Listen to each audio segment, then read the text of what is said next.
Hello and welcome to From Rewatch with Love, a James Bond cinematic rewatch podcast. My name is Graham Stark, and joining me, as always, is Matt Wiggins. Hello. And today we are looking at the 2006 Casino Royale. Also known as the good Casino Royale.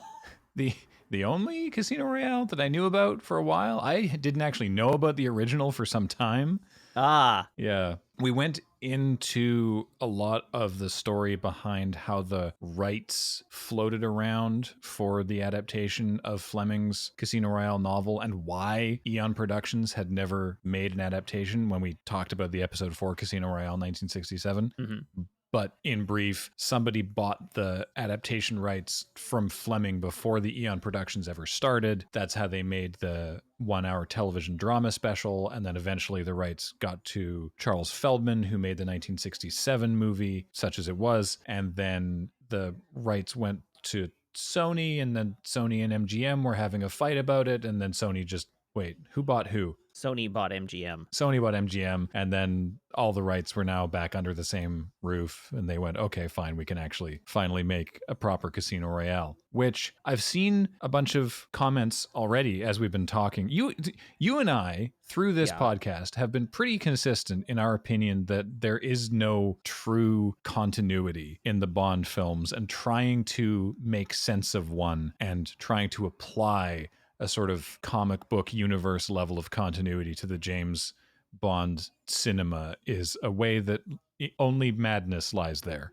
Yes. But I've seen a lot of people talk about how this is considered a reboot. Yeah, I sort of bristle at the idea that it's a reboot in the strictest sense. Same. I would probably call it like a soft reboot. So I have a bunch of opinions about this. The first thing is that there are within the Bond movie a couple of instances where there are loose arcs between movies, right?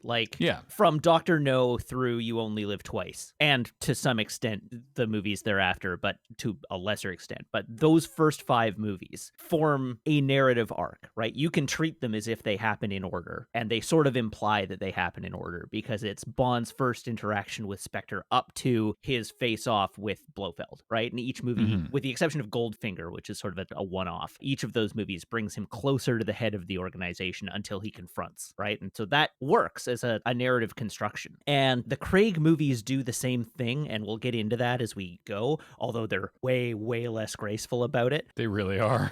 But this one does function in the same way that Dr. No did. This one does function as a starting point for a narrative arc. And so to that extent, it's like a soft reboot, kind of. It is an origin story. I mean, it's not really an origin story because the origin component of the story is 2 minutes at the beginning and 2 minutes at the end, and everything in between is basically just a normal Bond movie. But it is a jumping on point, I guess, and that seems intentional. But the amount of stuff that they carry over from previous Bond movies, it's not different from the transition from Timothy Dalton to Pierce Brosnan, or Connery to Lazenby to Connery to Moore. They still carry a bunch of trappings forward. Judi Dench being retained between them is really strong. Yeah. They sort of soft reboot her character a little bit because now she's the throwback to the Cold War, but they retained the continuity of the Bond franchise to the same extent that they did. And what they changed is mostly in style and tone, not in how they approached the making of the film. Yeah. And it would be easy to say well, look, this is, the pre-title sequence for this movie is the mission on which Bond clears whatever internal bar he needs to finally be deemed a 00. Right. And so thereby this is the beginning of his career as a 00. So obviously this is a complete reboot. But what we are trying to say is that it is not helpful to look at Bond films through that lens. It doesn't really work. Yeah. Even the Craig movies, even with their, as you say, kind of ham-handed and somewhat retroactive attempt at a continuity. Even they are sort of like just adventures of the agent James Bond. Yeah, I think reboot gets applied to this portion of the franchise, mostly just for lack of a better term. Because in between when Brosnan ended and 2006 when this movie came out, that's when like reboot entered the popular lexicon around restarting a franchise or shaking up a franchise.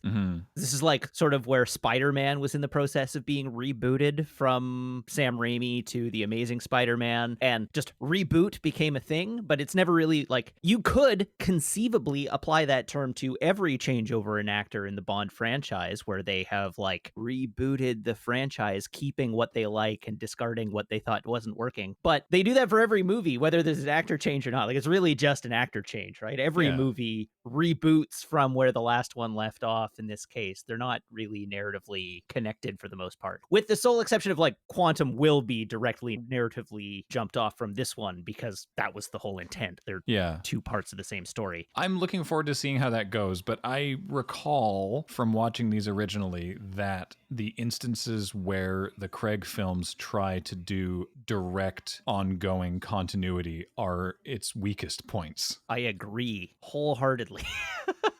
And I will have lots of opinions about that as we move into the subsequent films, because I have lots of opinions about their attempts at trying to turn this into a narrative arc. I think it's a lot more useful to look at Bond as more of like a Doctor Who kind of character. Because like even in the last movie, right, in Die Another Day, there's this scene with Bond and Q in the basement looking at all the old props, and Bond looks at the jetpack from Thunderball and is like, oh, does this thing still work? And it's like, you're not meant to believe that James Bond, who is explicitly in that movie in the year 2002, is the same James Bond that used that jetpack in Thunderball that was explicitly in the 60s. Like it doesn't work. Yeah. So to say that no, this one, Casino Royale, is the reboot, doesn't really work. Yeah. But we're going to start talking about the movie fairly quickly on account of it's very long. 2 hours and 25 minutes long. Yeah. This is the only one I've watched twice prior to recording, because I watched this like weeks ago, and then we've had to put off recording the episode, so I rewatched it again last night. I have seen this movie so many times.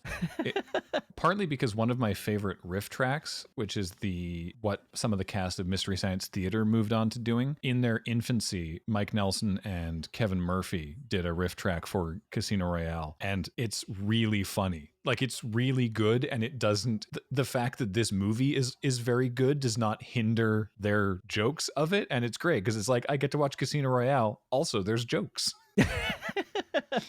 So made on a budget of $150 million, which is 193 in today's money. You know, we're getting closer and closer. Yeah, it was 14 years ago though. Still. Yeah, box office 606 million or 782 million. This was very successful, especially following Die Another Day. This was very, very well received. I can't imagine why. This was a lot of audiences and critics were sort of like, wow, this was such a turnaround from Die Another Day. Mm-hmm. I think that they needed to do that. Director Martin Campbell, back from GoldenEye, and I think that you can see a lot of that same care and attention that we talked about in GoldenEye in here. If I did have one overall criticism, it's that this movie is long. Yes. And not just that it is long, I don't mind long movies, but that it feels like it ends twice. Yeah. Before it gets to the actual end. I was thinking about that last night because, in fact, a discussion cropped up on the Loading Ready Run Discord about the structure of this movie, and I had read that discussion prior to going back and rewatching it again. And I like looking at this movie, and it's like, well, the movie ends twice, but it doesn't.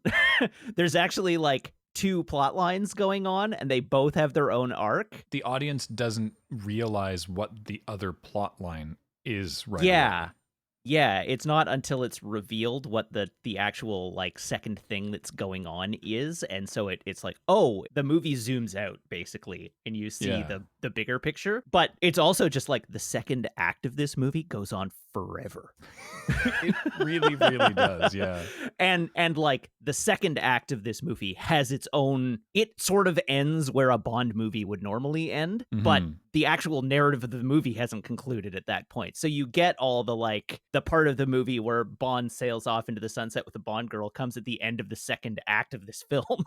Yeah. And I mean, a lot of that and a lot of what we were talking about with the reboot stuff all comes from the fact that this is an adaptation, and like a fairly accurate adaptation within the realm of cinematic adaptations, of the very first Bond novel. That's part of why it's all sort of feels like a reset in places, is that this Casino Royale was the first book. So that's sort of why there's a lot of this happening. And so this is kind of funny. I'm going to start talking about the movie now because the pre-title is in black and white, which is amusing because no Bond film was ever in black and white. Only the first adaptation of Casino Royale, which was on NBC television in the 1950s and no one's ever seen it, was in black and white. So it's using this language of cinema to be like, okay, well, it's black and white. That means it was before, right? That means it's right. That means it's in the past, is just kind of an interesting stylistic choice. And we are in Prague in the Czech Republic, and we see a man get out of his car and walk to his office. The movie was shot by cinematographer Phil Mehu, who has shot a bunch of great stuff, and just from this sequence you can tell has a great eye for cinematography. This whole section is very noir and stylistic. So this man walks into his office, finds that his safe is open and riffled through, and Bond is waiting for him there. And Bond says to him, M doesn't mind if you make a bit of money on the side. She would rather that it wasn't selling secrets. To which this man, now sort of much more calmly, he's trying to take control of the situation, talks about how, well, look, if M was so sure I was bent, then she would have sent a 00, and I know that you're not because, you know, benefits of section chief. So, okay, so this is the section chief in Prague, the MI6 section chief who's been selling MI6 secrets, and Bond has been sent. But he's like, well, no, that can't be happening because, you know, I know you're not a 00 and this is too important to deal with that. I know all about you and you don't know anything about me or whatever. And then eventually he pulls a gun on Bond and fires, and it's empty. And Bond holds up the bullets and is like, well, I know where you keep your gun, so I think we're doing pretty well there. The way that this scene is edited is really interesting because the guy talks about like his contact. He just sort of says, how did he die? Because he knows that Bond knows, right? He's like, how did he die? And Bond says, your contact? Not well. And then we cut back to a further flashback that's an even higher contrast, black and white, of him and this guy fighting in a bathroom. In the deleted scenes, there's a whole scene here of Bond tracking this guy down at a cricket club in Pakistan. It's a whole thing that obviously didn't need to be here, which is good because the movie was long enough as it was. So it's this brutal action sequence of Bond and this guy fighting, and eventually Bond drowns the guy in the sink of the bathroom. The section chief says to Bond, made you feel it, did he? Yes, well, don't worry. The second one is, and then Bond just shoots him and says, yes, considerably. What I find amusing is that I distinctly remember from the trailers at the time that the section chief has a full line where he says the second one is much easier, and then Bond shoots him. Right. But that was so saturated in the trailers that I kind of loved that they had Bond cut it off. It's kind of I don't know if they cut it for the purity of the movie or because everyone knows that line from the trailers and it was cool for Bond on a meta level to be cutting off expectations. Yeah. I mean, like, I think it works as a character thing. Oh, yeah. And just for the efficiency of the scene. It's not just easier, it's so much easier that Bond is, like, thinking about what quip he's gonna make. Yeah. Because I guess we didn't specify. This is more 00 agent lore now, is that the guy says, to be a 00, you need to have 2 kills. And I know that you don't, because I know that you haven't been promoted to 00. And so that guy was obviously Bond's first kill, and Bond does take it poorly. And then he says to this guy, you know, well, the second one is much easier, or the second, you know, and then Bond kills him. So that's his second kill. And then he's very blasé about it. It is much easier. It's considerably easier. He puts his gun back in his coat and gets up, and then we cut back to the bathroom and this wide shot of Bond bending over to pick up the gun that had been thrown aside in this fist fight that he was having with the man in the cricket club, who didn't quite drown, is over by the sinks, sits up, spins around, and takes aim at Bond. And then we cut back to Bond in time with seeing down a POV of this other man's gun barrel, and Bond spins around and shoots him, and that's how we get our gun barrel sequence. A diegetic gun barrel sequence. Yeah. I kind of love it. They play with the gun barrel sequence extensively through all of Craig's run, right? Like, I don't think Craig ever does a traditional gun barrel sequence in any of the 4 movies. So I appreciate that they at least gave him this in this movie before continuing to play with it. Yeah, very fun pre-title sequence. Gets a lot of information across. It's very tight. It's like 3.5 minutes. It's just like, let's get this over with and get into the movie. But I do like it. Yeah. The opening titles I also love. Like visually, what a change. What a massive... my God. What a change. Like, gone are the nude women in silhouette or CG or whatever, and instead is just like amazing bold graphics. And because it's Casino Royale, so it's all playing around with playing cards and the symbols of the suits, but also using them as bullets or using the designs of card backs as bleeding veins, or, you know, having face cards firing guns. Or my favorite is the image of clubs as a Mandelbrot fractal. Oh yeah. As the puff of explosion as a gun fires. There's a lot of really, really cool graphic visuals in this. I love it's an early bit, but pulling spades out of the background and loading the magazine of a gun with them. There's so many cool graphics in this. I like, spoilers for the end of the episode where we rate things. This visually is my favorite title sequence in any Bond movie, bar none. Period. The end. The opening of this movie is so good. I wish I liked the song more. So I actually kind of dig the song, which is funny because I'm not a huge fan of Chris Cornell. Yeah. Yeah, Chris Cornell with the song You Know My Name, co-written by him and David Arnold doing the music. I should mention the opening title graphics, Kleinman, again. So, you know, growing hugely as a creator over the work he was doing in the Brosnan things. Or maybe not growing, but being allowed to do a totally different kind of thing, you know? Yeah. But yeah, like I'm sort of in the same boat. I just don't like Chris Cornell's voice very much. So that colors my appreciation of the song. I actually think lyrically it's great. I went through the lyrics. I tend to watch most movies with subtitles on, so the lyrics are subtitled. And the lyrics, awesome. It like, this is a Bond song. I don't want to criticize it as like, oh, it's too different and it's not a Bond song. This is a Bond song to the core. The instrumentation and the actual like pulse of the song rules. The song itself is really, really, really good. I just wish it was somebody else singing. You know, if this was a more traditional vocalist for a Bond movie, I have no doubt in my mind this would probably be my favorite Bond theme. But I don't like the way Chris Cornell sings. That's fair. Like his voice I was worried going into this originally. Like when I saw the movie in 2006, because at the time I was like, Chris Cornell, because like he was in Soundgarden, which was fine, and he was in Audio Slave, which I was never a big fan of. To me, Audio Slave was just, you know, it was the Rage Against the Machine at home, right? It's like we took Rage Against the Machine and we removed Zach De La Rocha and put in Chris Cornell. So I was like, nah. But then watching the movie, I was like, hey, this kind of bangs. You know, I sort of dig it. I think I agree with you that I might like it even more if somebody else was singing it, but I'm not as down on it as you are. Yeah, I mean, it's going to rate very highly in our rankings. I think there's so much about this song that I like, and so much about the visuals that I like. It's going to be near, if not at the top of my list anyhow.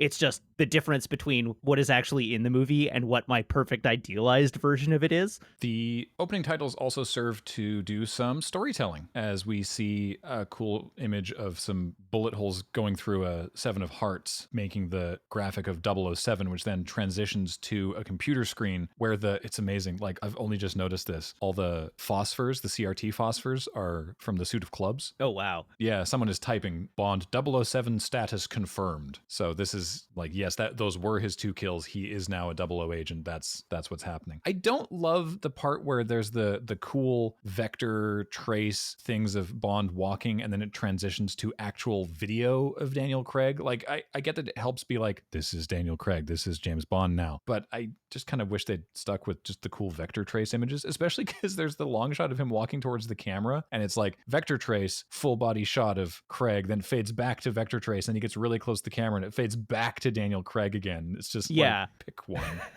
I really like the final shot, the second fade into Daniel Craig, and then it covers him over with like slices of the vector trace in time with the final beats of the music, focusing in on just his eyes. Yeah, that's cool. That is a really cool, striking visual, and I just wish they hadn't done the flash to Bond previously. If it had just been the vector trace walking forward until they revealed him, that might have like stuck the landing a little harder. Mm-hmm. But I do like, one of the things we've talked about in the past is when they introduce a new actor, not sufficiently celebrating the new actor as James Bond, and I think like highlighting him in the title sequences, like James Bond, it's this guy, Daniel Craig. We know he's new. He's got blue eyes. It's different, but man, does he rule. I actually think that's a really nice touch. Yeah. We then cut to a very rainy day in Mbale in Uganda, which is a real place. I don't know if it actually looks like this, but it's a real place. And we see a meeting between some folks, a meeting between the only white man in the area, who we will much later discover is indeed named Mr. White, played by Jesper, or I don't know, Jesper maybe, Christensen, who actually gets to be in several Bond films entertainingly, which we'll talk about later, and a bunch of non-English roles over the years. Kind of not a super relevant, you will forget about this guy pretty quickly.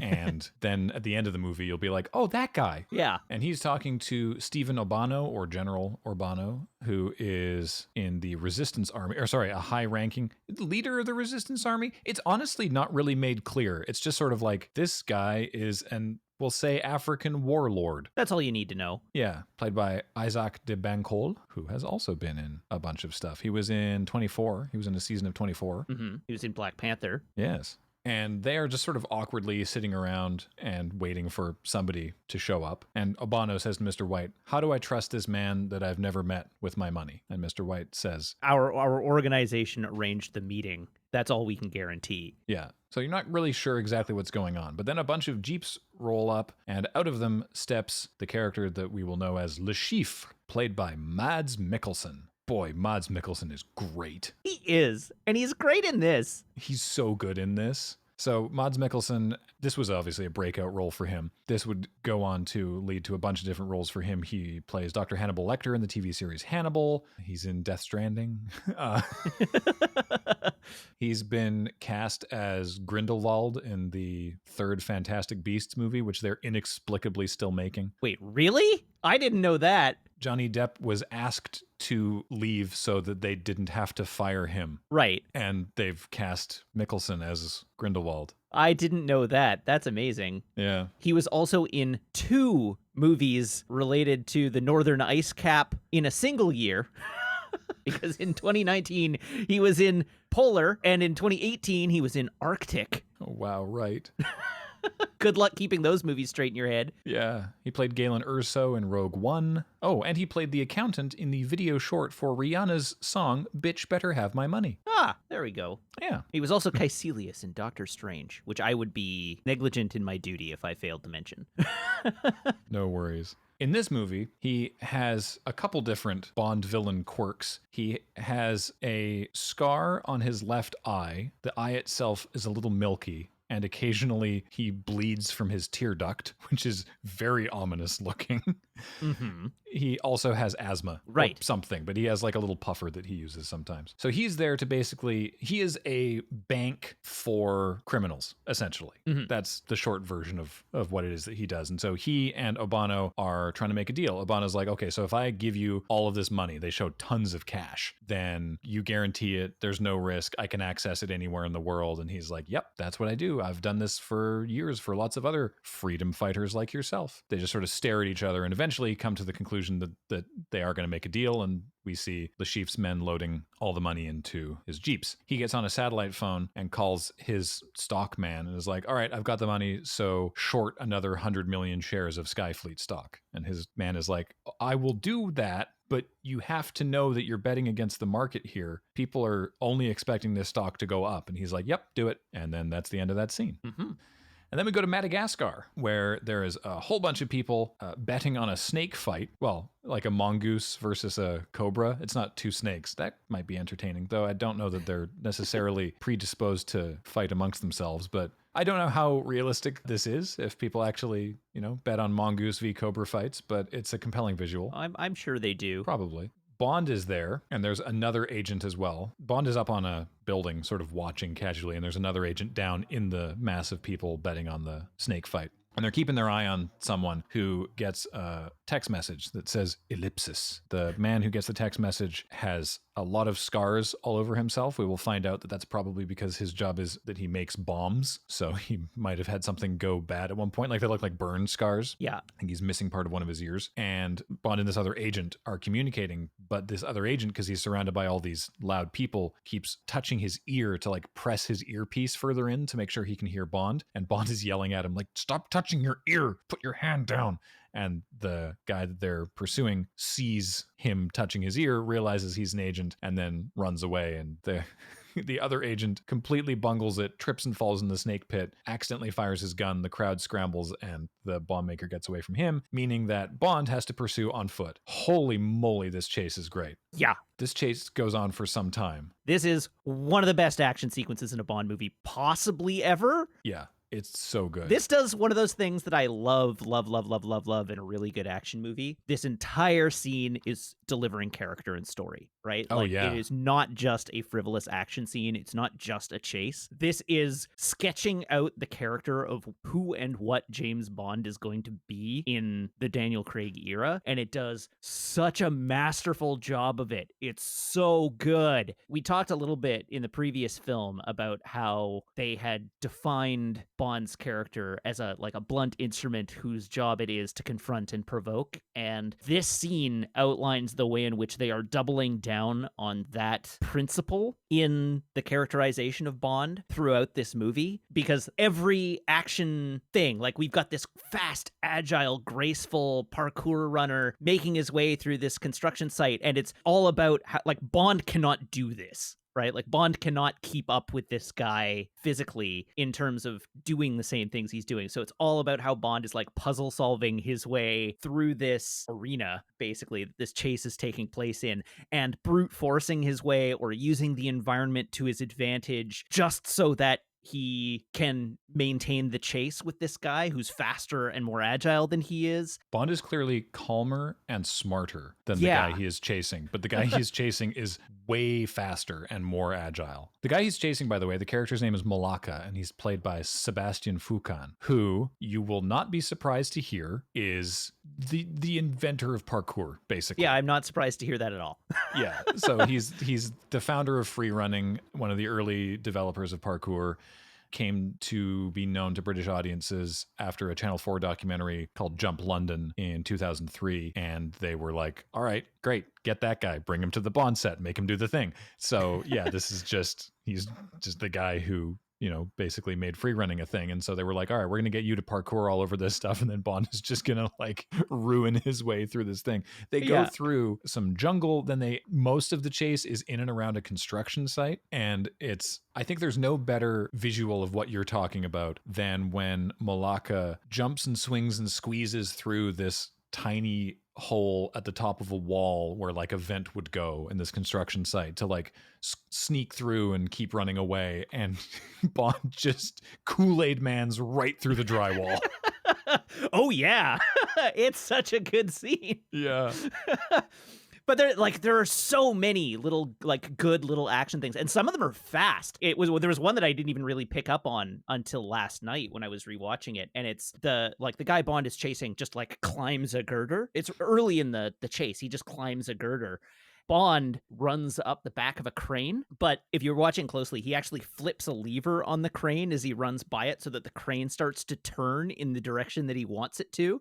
Mm-hmm. And so he's just running up the crane as the crane is turning in the direction he wants it to go. And there's another shot where the runner leaps 3 stories down, and Bond is like, well, I can't do that. And he finds the scissor lift and he just breaks the hydraulics of the scissor lift and rides it down. Just tons of fun little problem solvey, how can I calculate a way to leverage the environment to keep things in my favor?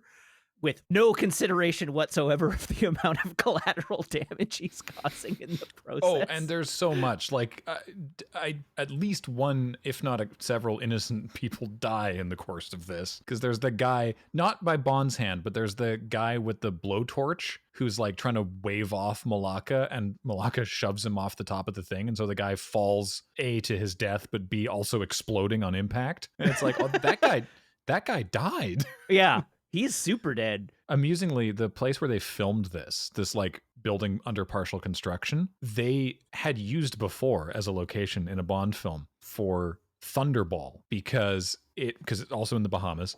It was like a hotel that had been partially under construction, and then they had abandoned construction and they used it for Thunderball. And then the production designer, Peter Lamont, when they were doing this movie, was like, I wonder if that abandoned hotel is still there. And it was. And so they just used it again. Perfect. They had used it also in The Spy Who Loved Me as a camera platform. Oh, interesting. Yeah. It's now like part of a military base, but yeah, it's just kind of funny that they're like, let's just keep using that place. Right. Also, something that I think is really cool, and you will notice over the course of this whole movie, is that so it's disingenuous to say there's very little CGI. There's very little CGI of the way that you would expect. There's a lot of stuff in this movie that is done, with wires or with stunt performers or just done very safely. But the takeaway is that very little of it is wholly CG. Like, there's no CG actors. There's not CG vehicles. Like, when you see stuff flipping and being thrown, or you see people falling or climbing or running into things, that's really happening. They use CG to art out the wires or the safety rigging or things like that. But it's a thing that Martin Campbell, likes to do, Green Lantern notwithstanding, that we saw in Goldeneye as well, in that there's very little of that kind of, the really obvious kind of CG when you look back on it and go, ooh, that didn't hold up. Right. So it makes the whole thing look really, really cool. Yeah. Speaking of things that look really, really cool. Yeah. The big takeaway stunt from this action scene is that they ultimately end up at the top of a crane having a fight on the top of one of those big freestanding cranes. And in an attempt to get away, the runner leaps from crane to crane. Yeah. And then Bond does the same thing and barely makes it. What just an incredible stunt. Yeah. It's gorgeously shot in this. It's like big, open, wide shot. I'm sure it's a composite shot. I don't imagine they actually leapt from actual cranes at height.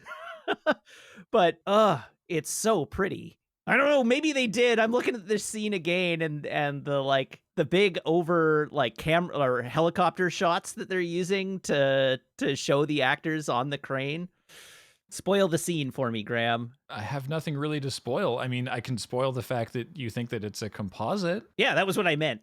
Did they do this from real cranes? They did this. This is a real shot. What the safety thing is that they're on a harness that's attached to a third, even higher crane. Okay. But no, they actually just did that jump. Which seems like it could go very badly. Yeah, it's and it looks amazing. Oh yeah. And just the way that they shot it with like this really wide helicopter shot, and you get to see the whole jump, is really, really cool. I'm bummed that they cut before he lands on the second jump. There's it probably didn't look as good as they wanted it to. Yeah. Well, probably because they wanted him to land and roll and keep running, and it was probably just like land, am safe.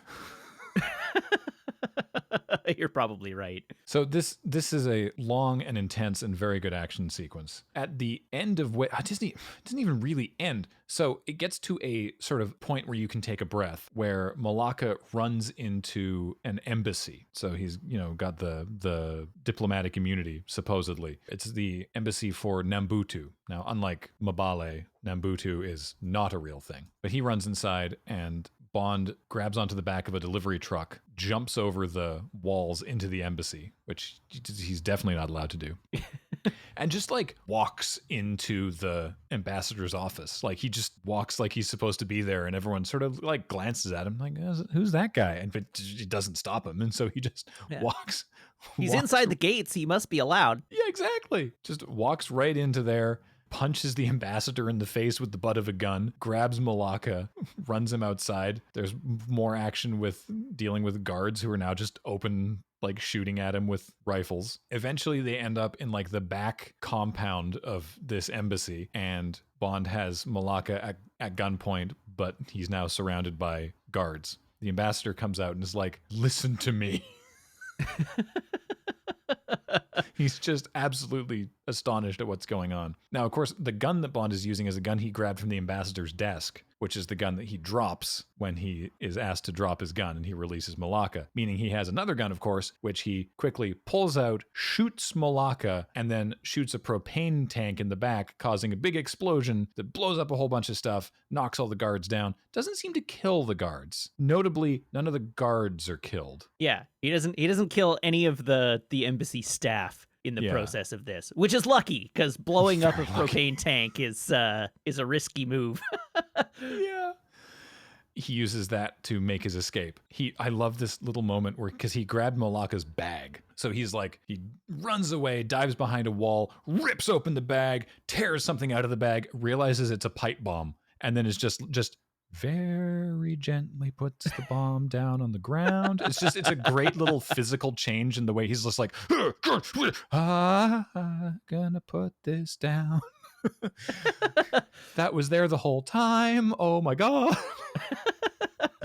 And then finds the guy's phone and gets the ellipsis text message. And then that's the scene. Then we cut to a woman getting out of the water on a massive yacht. And she lets herself inside, where we have Lashif and a couple people playing a game of poker. Now, of course, in the original Casino Royale novel and in many Bond films up to this point, it has been Baccarat, or I'm sorry, Chemin de Feu. Is that it? It has indeed. Okay, I was making sure I was getting the pronunciation correctly. Oh, I have no idea if you pronounced it right.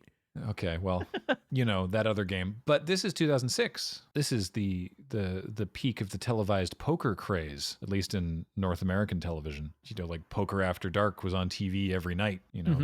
This is when Phil Hellmuth and Daniel Negreanu became household names in the U.S. because they're just people that you'd see on TV all the time, and everyone knew how to play Texas Hold'em for a couple of years there. Right. Which is why they play Texas Hold'em in this, and it makes perfect sense. It's not only a good change for a anachronistic perspective, that it's like people aren't really playing Baccarat in 2006, and this movie is set in 2006. It's also just helpful for the viewers, because there's just like a cultural osmosis of everyone has a much better idea of Texas Hold'em. I still now have a fairly good idea of how to play Texas Hold'em. I still don't know how to play Baccarat.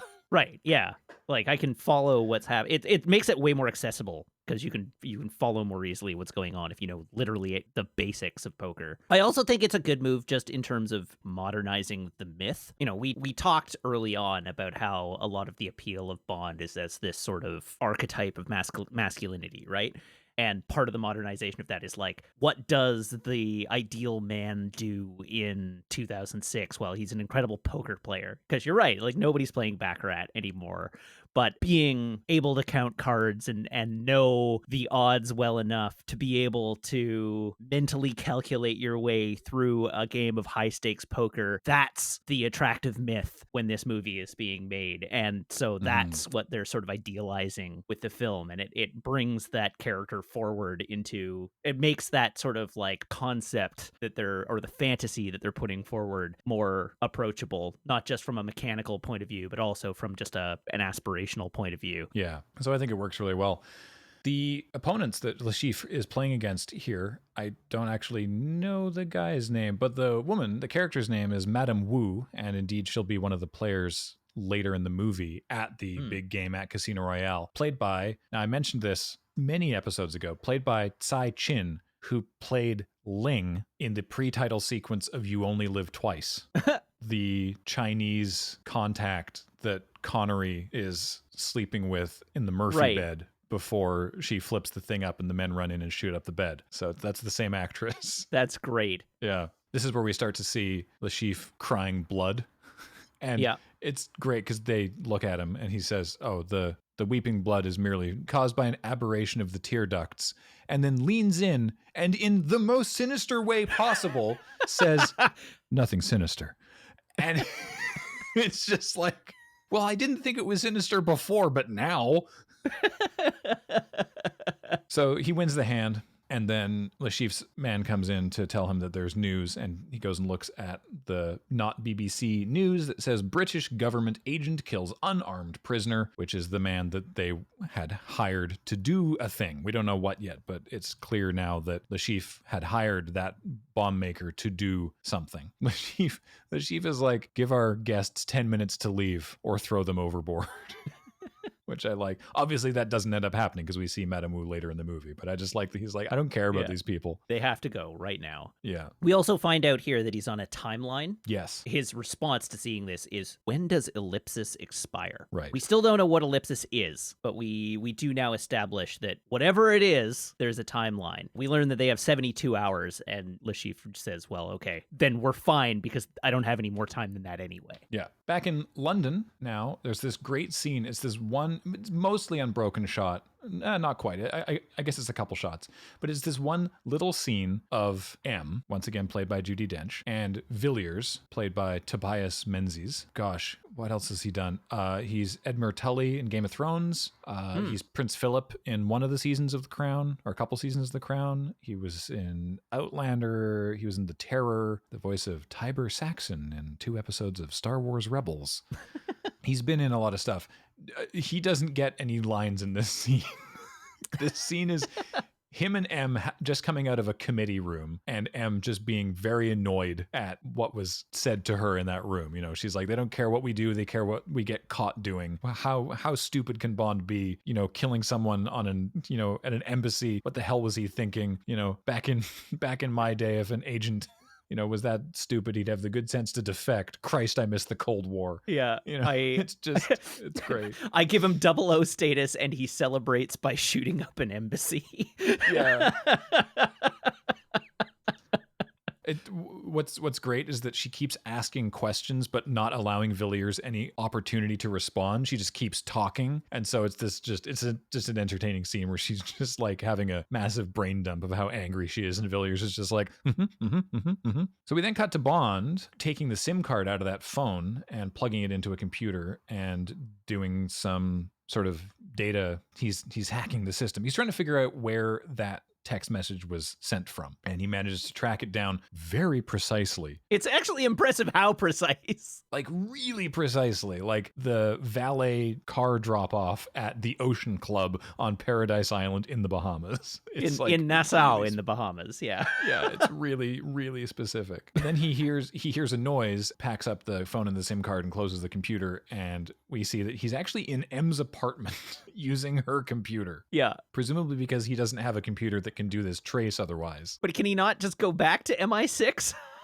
Presumably he would get in trouble. I don't know. Like it's yeah.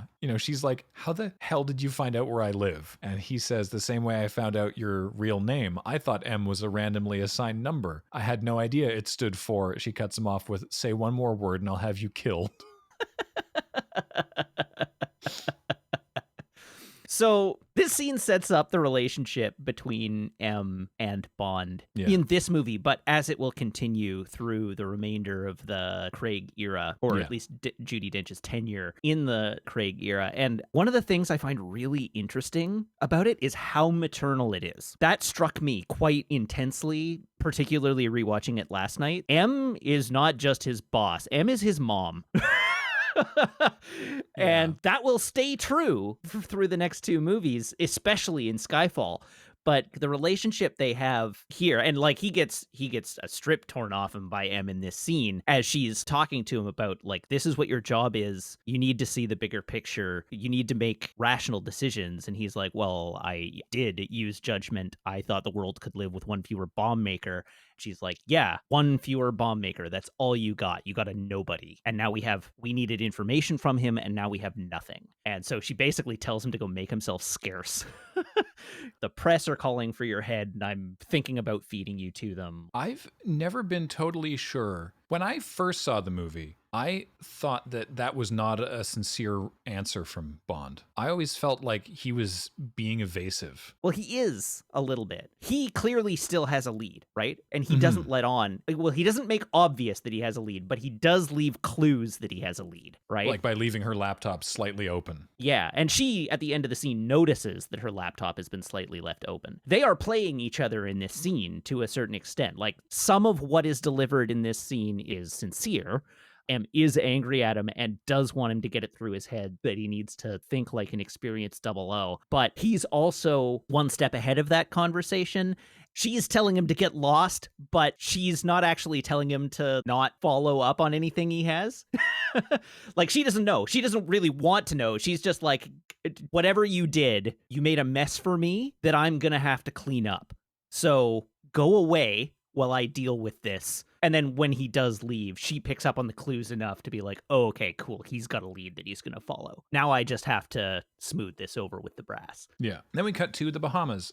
Not pictured, the house where Sean Connery lived in his later days. This is, I realize now, as I'm saying this, the first episode that we've recorded since Sean Connery passed away. It is. I believe, at his home in Nassau. I think he just fell in love with it while filming Bond and was like, that's where I will tax dodge. Right.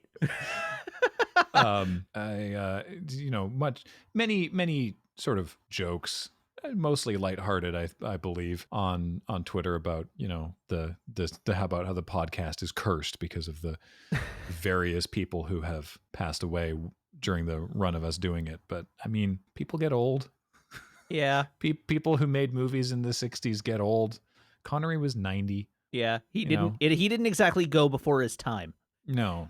Did want to at least mention that. A shame that there can't be some sort of reunion of living Bonds to have him involved in. But he was pretty private in his later years. He didn't really do any movie since League of Extraordinary Gentlemen, which was great because that was bad.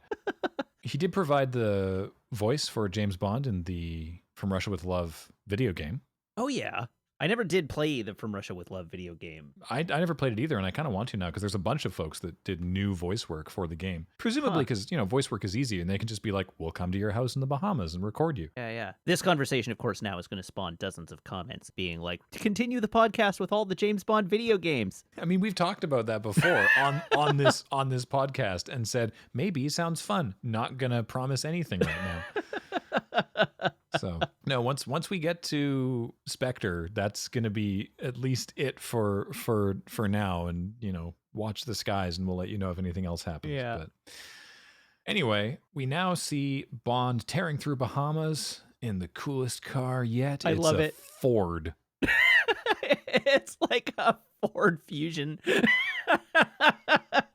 It's like the least cool. I mean, it's a rental, obviously, right? Yeah. But it's like the least cool James Bond vehicle. Yeah. I love it. I love this series of shots so much because it's the very glamorous, the plane lands and then a helicopter takes off and we see the yachts and we get the sweeping shot of the Bahamas and then the music swells, the score of the movie swells and we get this shot of the camera moving and then the car is revealed and you're like, oh, it's going to be the super awesome Bond car. And it's a Ford, a totally practical economy car.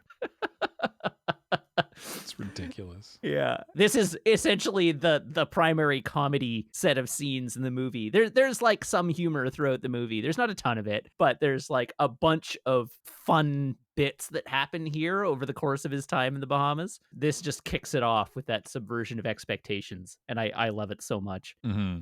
He gets out of the car at the valet stand, and he and the valets are both wearing short-sleeved button shirts, which becomes relevant in a moment because he bends down to tie his shoes, and another man drives up and is like, "Are you going to take this or make me wait?" And this Goldfinger-looking dude throws him his keys, and then Bond's like, "Yes, sir, right away, sir. Sorry," and then takes this guy's Range Rover.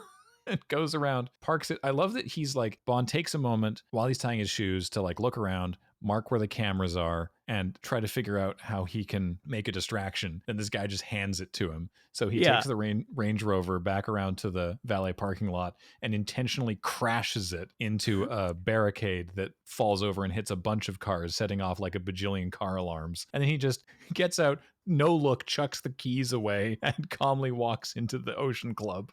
My favorite part of it is that he drives the Land Rover into the parking lot and parks it flawlessly, and then throws it in reverse and rams the barricade. Yeah.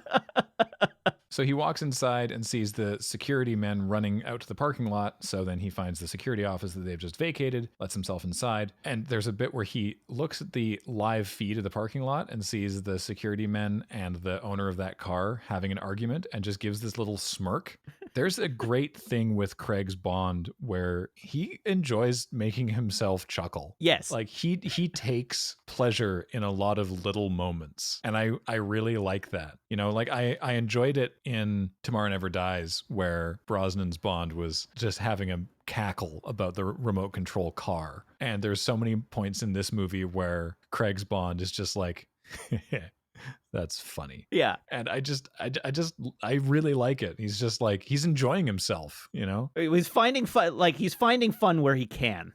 Yeah, I think is the way to phrase it, because like one of the things that is relevant about Bond's character, or Craig's conception of Bond, is that he doesn't actually seem to like being a 00 very much, right? Mm-hmm. He's kind of miserable all the time, but he finds fun where he can. And part of it is just Daniel Craig happens to be a really good actor. And so he has a lot of expressiveness to his face that conveys this sort of sense of interiority. We don't get to look inside what Bond is thinking very often because he's so sort of like steely cold, but he lets that demeanor crack privately when nobody's watching. You can see where he like takes pleasure in things that he's done that strike his sense of irony in the right way. Yeah, you're totally right. It is private moments that we get to see that. Yeah. He basically takes very quick stock of their whole security setup, gets a backup Blu-ray of their video recordings, finds the date and time that the text message that Malacca received in Madagascar would have been sent, and he knows where it is, so he finds the right tape and then manages to sync up and finds a man getting out of an Aston Martin outside the Ocean Club who does something on his phone at exactly that moment in time and figures that must be the guy who sent this text message to the bomb maker. This is really well constructed as a narrative through line in terms of like all of the pieces are there so that you can follow the logic of what he's doing. Yes. This is also just the biggest stretch in history. So you're totally right. Like it is told and explained to the audience brilliantly. And if you just ignore the fact that that would not be remotely possible, it's like, oh, this is great. This makes total sense. Yeah. But if you think about it, it's like the chances of this being remotely possible are not likely. Anyway, he goes to the front desk and is like, hi, I was in here for dinner the other night. Well, he checks in for one thing. He's like, oh, it's a spur of the moment thing. Hands over a black credit card and is like, it's a spur of the moment thing. What do you have? And she's like, I have an ocean view villa. He's like, that sounds great. You know, like high roller. And he's like, I was here for dinner last night and I accidentally nicked this car, and describes the car from the video footage. Do you know who the owner is? And she's like, yeah, that's Mr. Demetrios. And if he hasn't noticed it, I wouldn't mention it.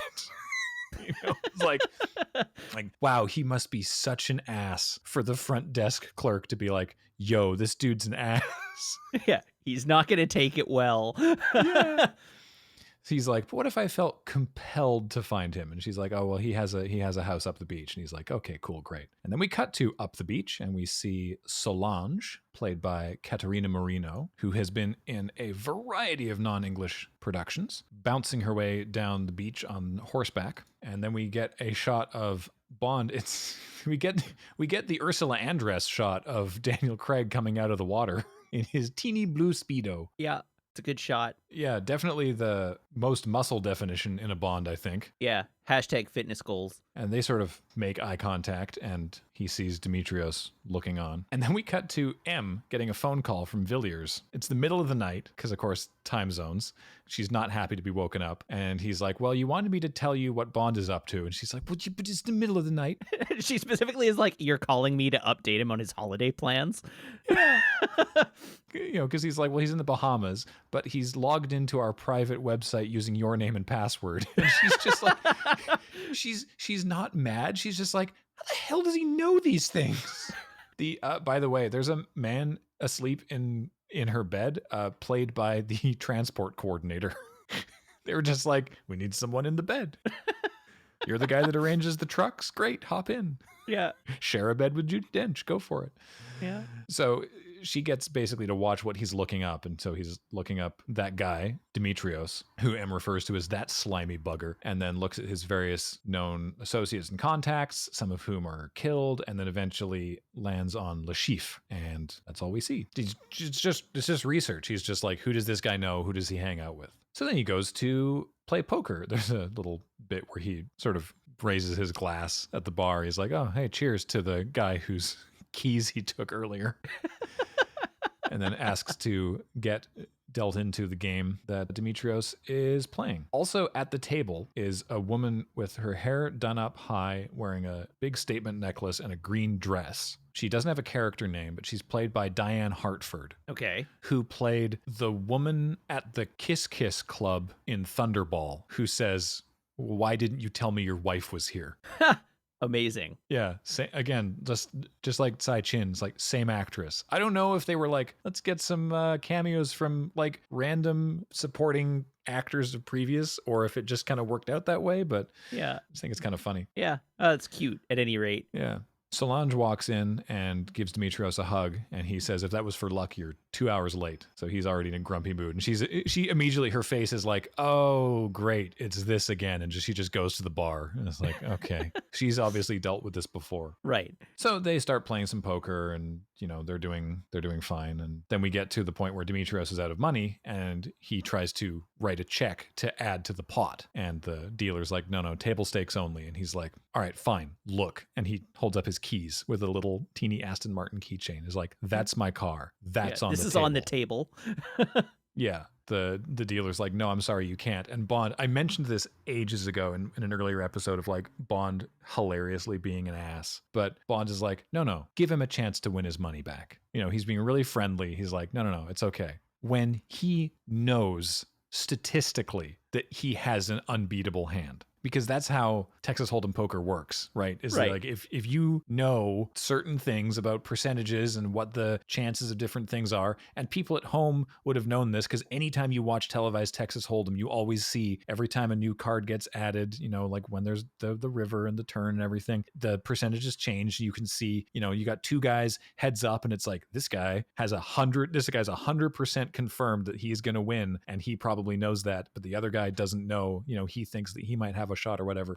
So in this instance, Bond knows that he cannot lose. And he's like, no, let him try to win his money back. Come on. And then goes all in, and Bond beats him with 3 of a kind aces. Yeah. And Demetrios' face just drops. My favorite part is that he flips from the friendly, no, let him win his money back, to twisting the knife too. Oh yeah, because he starts to pull all the chips, and he's like, oh, also the valet tag. And Demetrios throws the little piece of paper at him. Yeah, I love that little detail. So then Solange goes outside, and the Aston Martin pulls up, and she goes to get in, and then Bond takes the key from the valet, and she goes, well, now I see why he was in such a bad mood. All right, well, have a good evening. And then Bond's like, I could drive you home. And she's like, that would really, really make him mad. Bond's like, well, you could just get drinks in my place. It's close by. And they sort of have this back and forth sort of stare down almost. And eventually she's like, all right, sure, fine. So they get in the car, and Bond just whips around the ring road of the driveway and comes back and parks again. Because of course he's staying at the hotel. She's like, is your place close? Yeah, it's quite close. Meow. That wins him some points. She laughs. She Yeah. she takes that joke well. Yeah. We see Demetrios now getting onto Lashif's yacht. Lashif is upset because Malaka was killed because he's like, you gave me a bomb maker that was under surveillance for the British Secret Service. Demetrios is like, that's not on me. You asked for this and I gave you this. And I have another guy lined up and he will do the job for the same money. Like, I'm trustworthy and I value you believing in me, and whatever happened was not on me. So Lashif is like, all right, cool. And we cut back to Bond making out with Solange, who's real real smart, because she's happy to go along with this, but she is very direct in like, I'm afraid that you are just using me to get to my husband. And he's like, how afraid? And she's like, not enough to stop.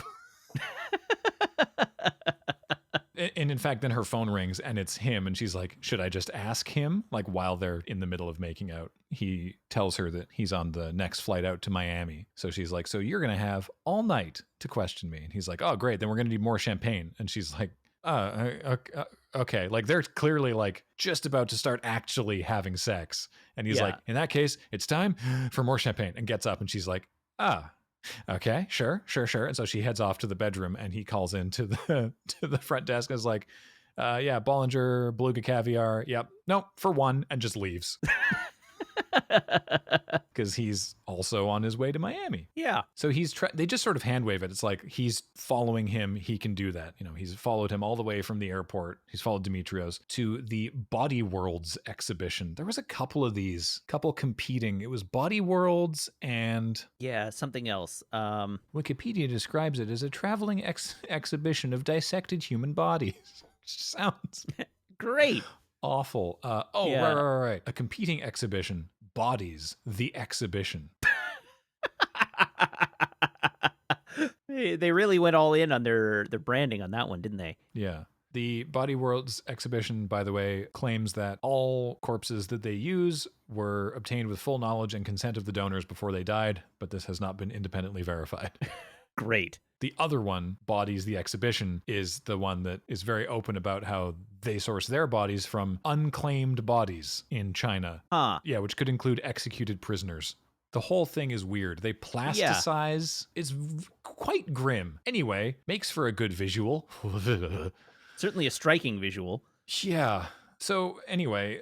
Demetrios leaves a bag at coat check and goes into the exhibition, and Bond is sort of keeping an eye on him, and Demetrios leaves the coat check bag on one of the exhibits. But Demetrios isn't stupid either and has noticed Bond is tailing him, and so has him at knife point and is leading him out of there. And then they engage in this like knife fight in the middle of a crowd of people, this totally silent, low-key, all arm strength knife fight, pointing the knife back and forth until eventually Bond gets Demetrios with a, hey, look over there, like just sort of like gestures his head, and Demetrios looks, and then Bond like headbutts him and then stabs him and then like lies him down on a chair in the exhibit, grabs his phone, finds out that he sent the ellipsis code word to a new person, but then Bond notices that the tag is gone, the bag from coat check is gone, and he might have lost the trail. So he uses Demetrios' phone to phone the number that text was sent to and looks for someone outside answering their phone, which he sees, follows that guy to the airport, follows him into the airport where there's a random small cameo from Richard Branson. Yeah, getting patted down by security. Yeah, the CEO of like Virgin International or whatever they're called.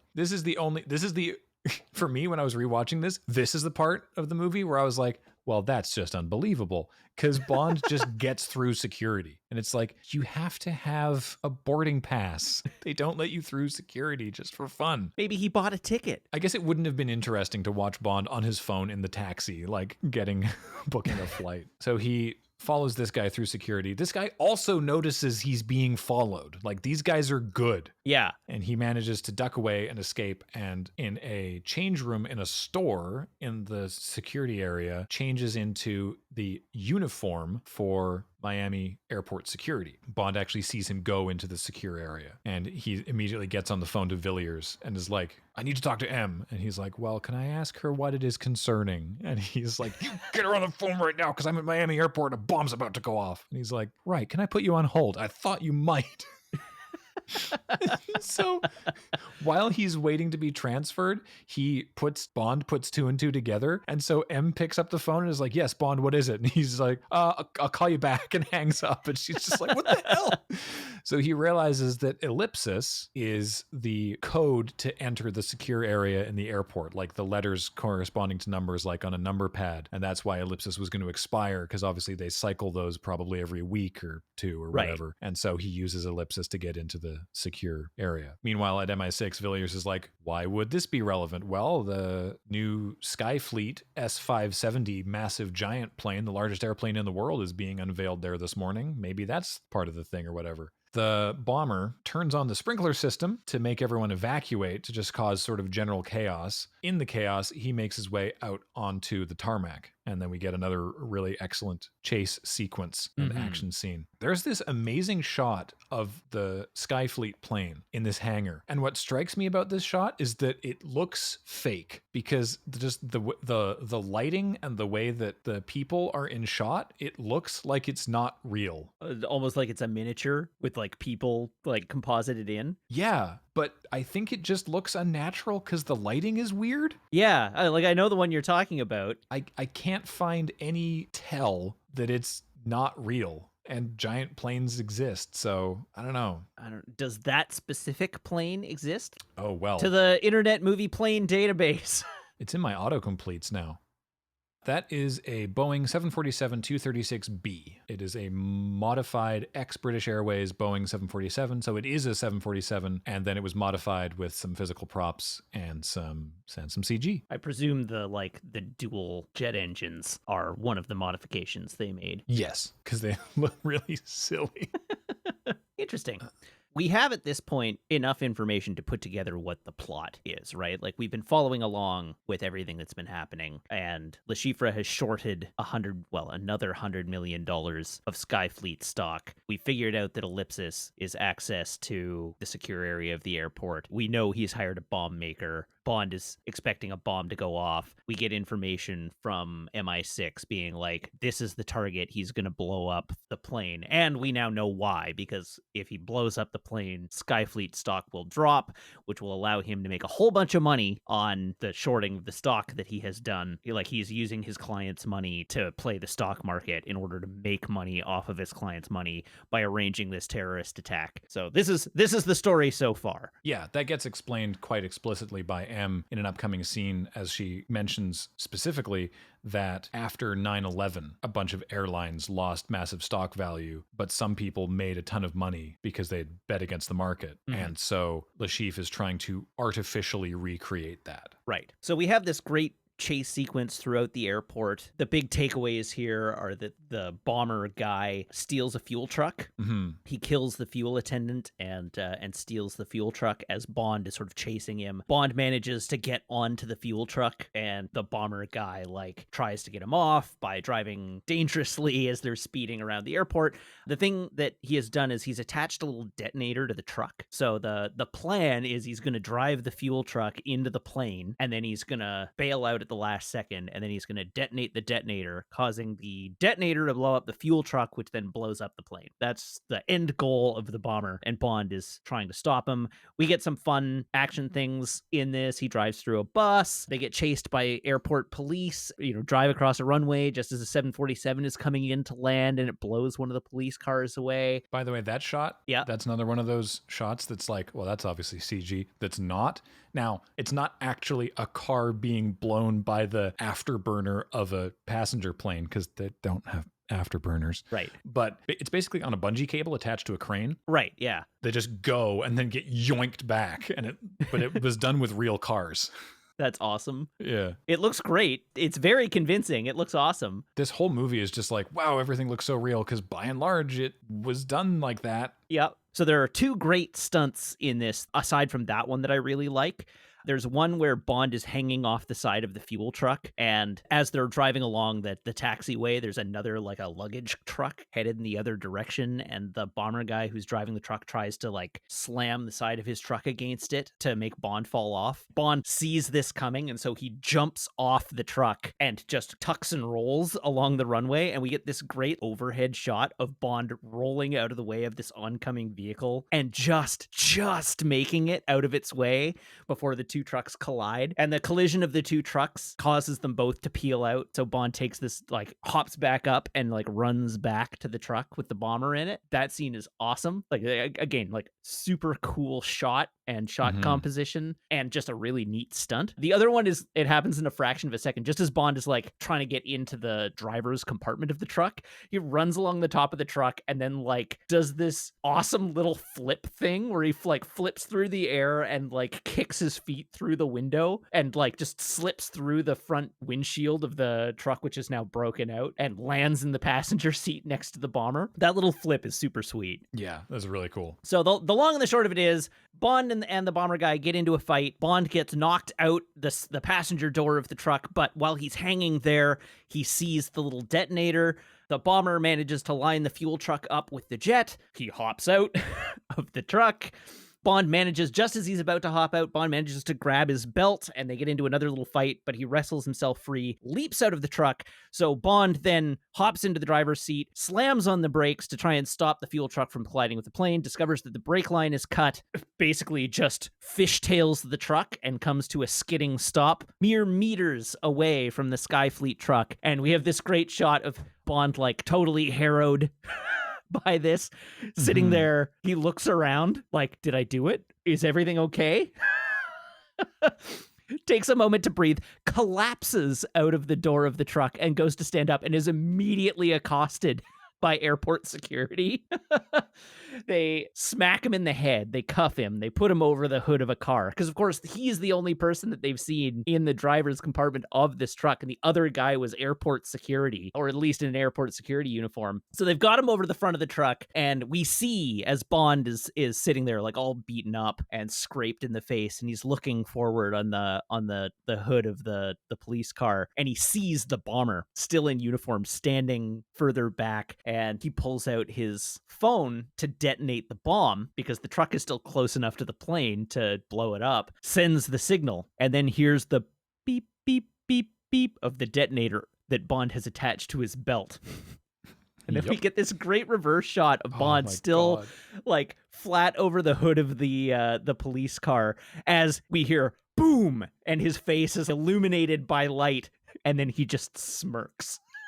Oh, God. And it's another one of those moments of like him taking pleasure in something that he's just done that he finds hilarious. But it's such a great shot. Oh, it's so good. We then abruptly cut to Le Chiffre's financial advisor saying that he's just lost a whole ton of money because he shorted all that stock. The Skyfleet stock went up, which if there was a bomb threat, you'd think it would at least affect it down a little bit. But, whatever. The bomb didn't go off. The Skyfleet prototype didn't get destroyed. And so Le Chiffre's plan to somehow make a whole bunch of money did not happen. And so he is now in the hole with a ton of money that doesn't belong to him and in fact belongs to some of the most dangerous people in the world.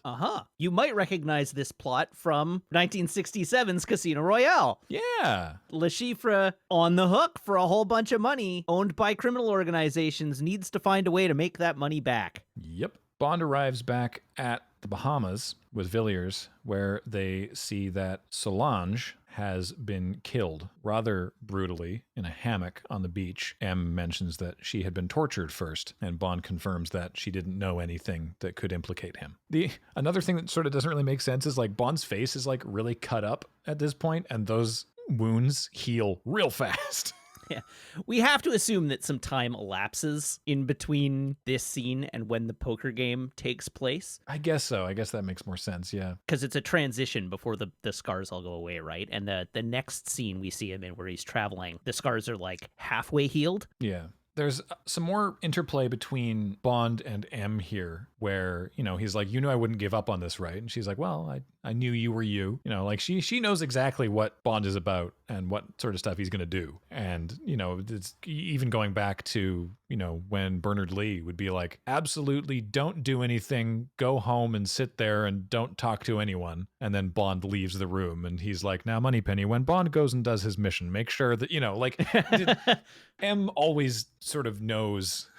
You can tell Bond, stop it, don't do that, put that down. And he's just going to go and do the thing. Right. And so this is where she explains the whole thing I mentioned about after 9/11, and that explains who Lashif is, and that he's been playing the stock market with his clients' money, which obviously is a big problem for him, which is why he's very quickly decided to put together a high-stakes poker game in Montenegro, $10 million buy-in, $5 million rebuy, potentially up to $150 million, which is more than he needs, but, got to be certain, because he's in the hole for like $110 million, I think. 101.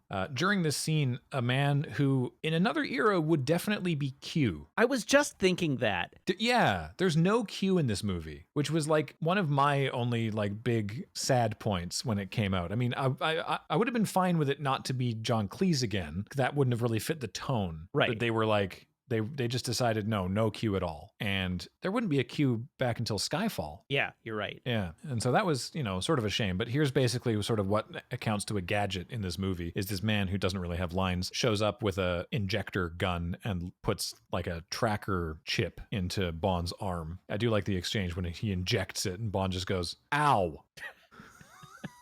Just stares at him and says, ow, and then puts his arm through the tester thing and beeps. And he's like, what, so you can keep track of me? And M just goes, yeah.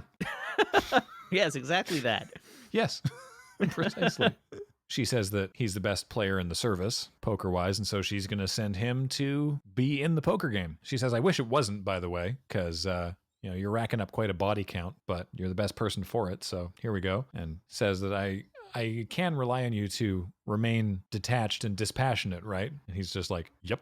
His detached facade will break down over the course of the movie and then build right back up at the end. But yeah. One of the things that I find funny about M in this movie to this point is the extent to which she's like, you need to detach, you need to be calculating, you need to not be invested, you need to get your ego out of things. And like Bond's whole presence is ultra detached all the time. It's almost like, is she just being sarcastic? Bond doesn't attach to anything other than the mission up to this point. Yeah, like the only thing he's attached to is his own ego, and so they correctly point out that he sort of overdoes it, but doesn't strike me at any point early in the film as being an overly attached kind of person. Mm-hmm. Then on a train to Montenegro, Bond is joined at his dinner table by Vesper Lind, representative of Her Majesty's Treasury. Her business card says the Financial Action Task Force, which, gosh, every accountant must dream of being assigned to the Financial Action Task Force. And there's this like weird, because again, like there's no Moneypenny in this movie either. So she sits down and says, I'm the money. And he says, oh, every penny of it. And it's like, haha, what? Huh? Because she does not end up assuming that role. And indeed, in Skyfall, there will be an actual Moneypenny character. But it was this sort of like weird, get it? Because we're not doing one? Huh? Yeah. Okay. Eva Green has not done a huge number of roles, but is pretty memorable in the ones that she has. Yeah. Obviously, she was in Casino Royale. She was in The Golden Compass, was in the sequels of both 300 and Sin City. Yep.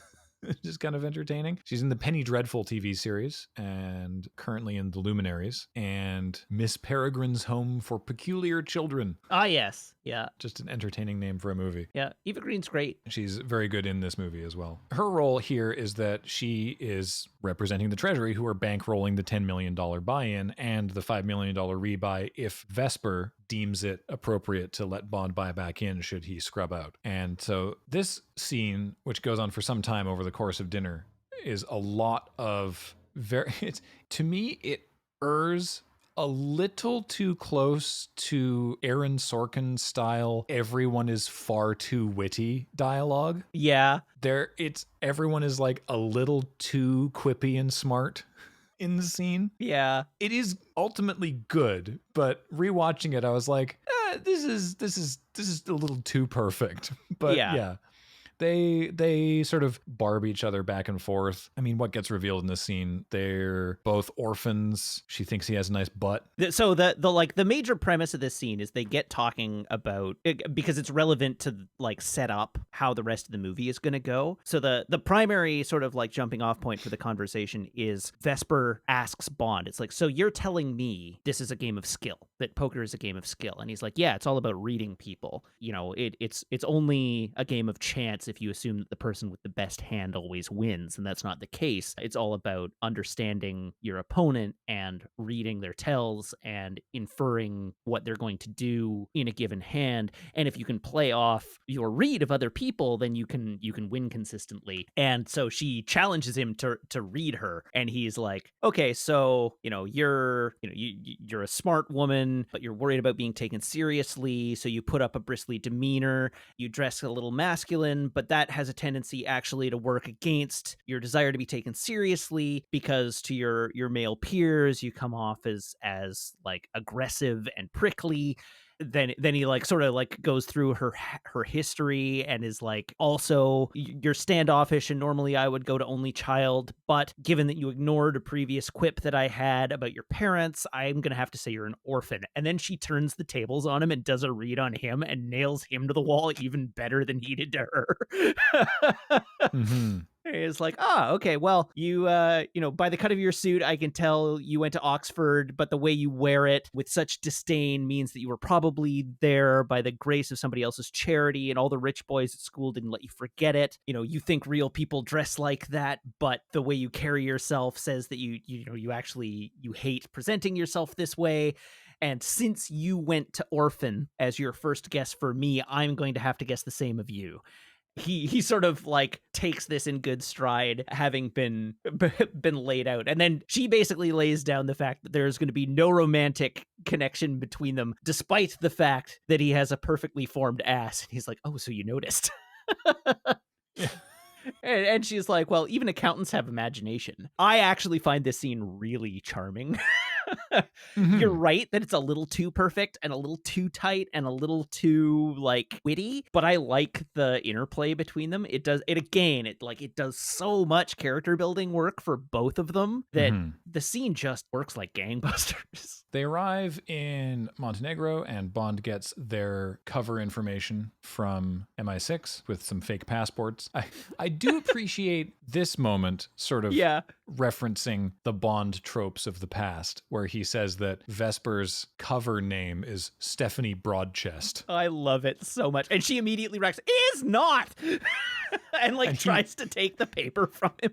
And he hides the paper and is like, you're just going to have to trust me on this. I'm sorry. There's more sort of like flirtation around that, where it's like, oh, look, we're very much in love. We'll be staying together in this suite. And she's like, yes, but because my family is strict Roman Catholic, it'll be a 2-bedroom suite. And he's like, I hate when religion comes between us.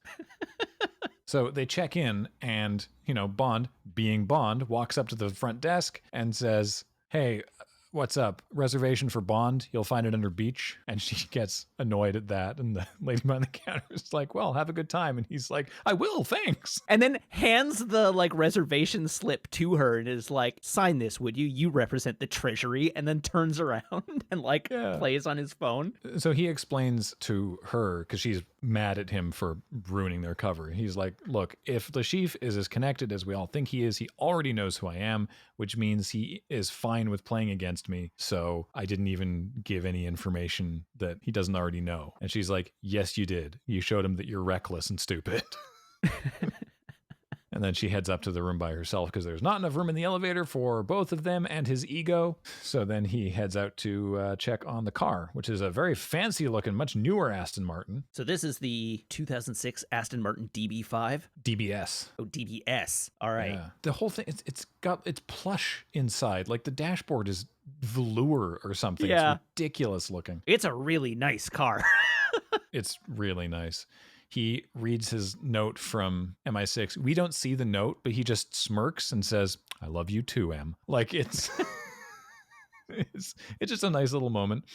He sort of pokes around, pokes the glove compartment, and we see some sort of device come out of it. Not really sure what it is, but this is just establishing that that is there so that when we see what that is later, it doesn't come out of absolutely nowhere. Right. And then also in there is a gun with a silencer, which he takes and puts back in the manila envelope like bubble mailer that he was given at the hotel desk, and goes back inside. The next day, presumably, Bond and Vesper meet up with Mathis, who is the MI6 contact there. There's just a good little establishing line where Bond is like, all right, so does Lashif know that we've been following him? And Mathis is like, probably not, because there's no we. There's just me. He's like, sorry, seems like the accountants are running MI6 these days, and I certainly don't like any accountants, present company excluded, of course. Yeah. Mathis is great. Mathis's character is so much fun. Oh, yeah. He just constantly is screwing people over in the background. Oh, yeah. The main thrust of their conversation here is that he's worried about Bond's ability to operate because the local police chief and Lashif have been essentially like working together and becoming friendly. And so rather than try and outbid, he just fabricated evidence that the police chief was being bribed and then called the cops on him. Specifically fabricated evidence that MI6 was bribing the chief of police. Oh, yes, yeah. And so as they're having lunch over Mathis's shoulder, we see 3 or 4 police cars drive up and they all pile out and surround the chief of police and take him away. The chief of police, of course, with God, he looks so slimy with his giant aviators and the gold chain necklace, is, as you will probably recognize, played by Michael G. Wilson, producer of the James Bond series. Solid cameo for Michael G. Wilson here. Yeah. So that's that problem taken care of. And then there's a scene back at the hotel room while they are getting ready for the first round of play, where Bond brings a dress in for Vesper, and she's like, "Jesus, is this something you expect me to wear?" He's like, "Yeah, because I need you looking amazing, so that when you walk through the room, the other people at the table are distracted by your neckline and then not thinking about their cards. Thanks."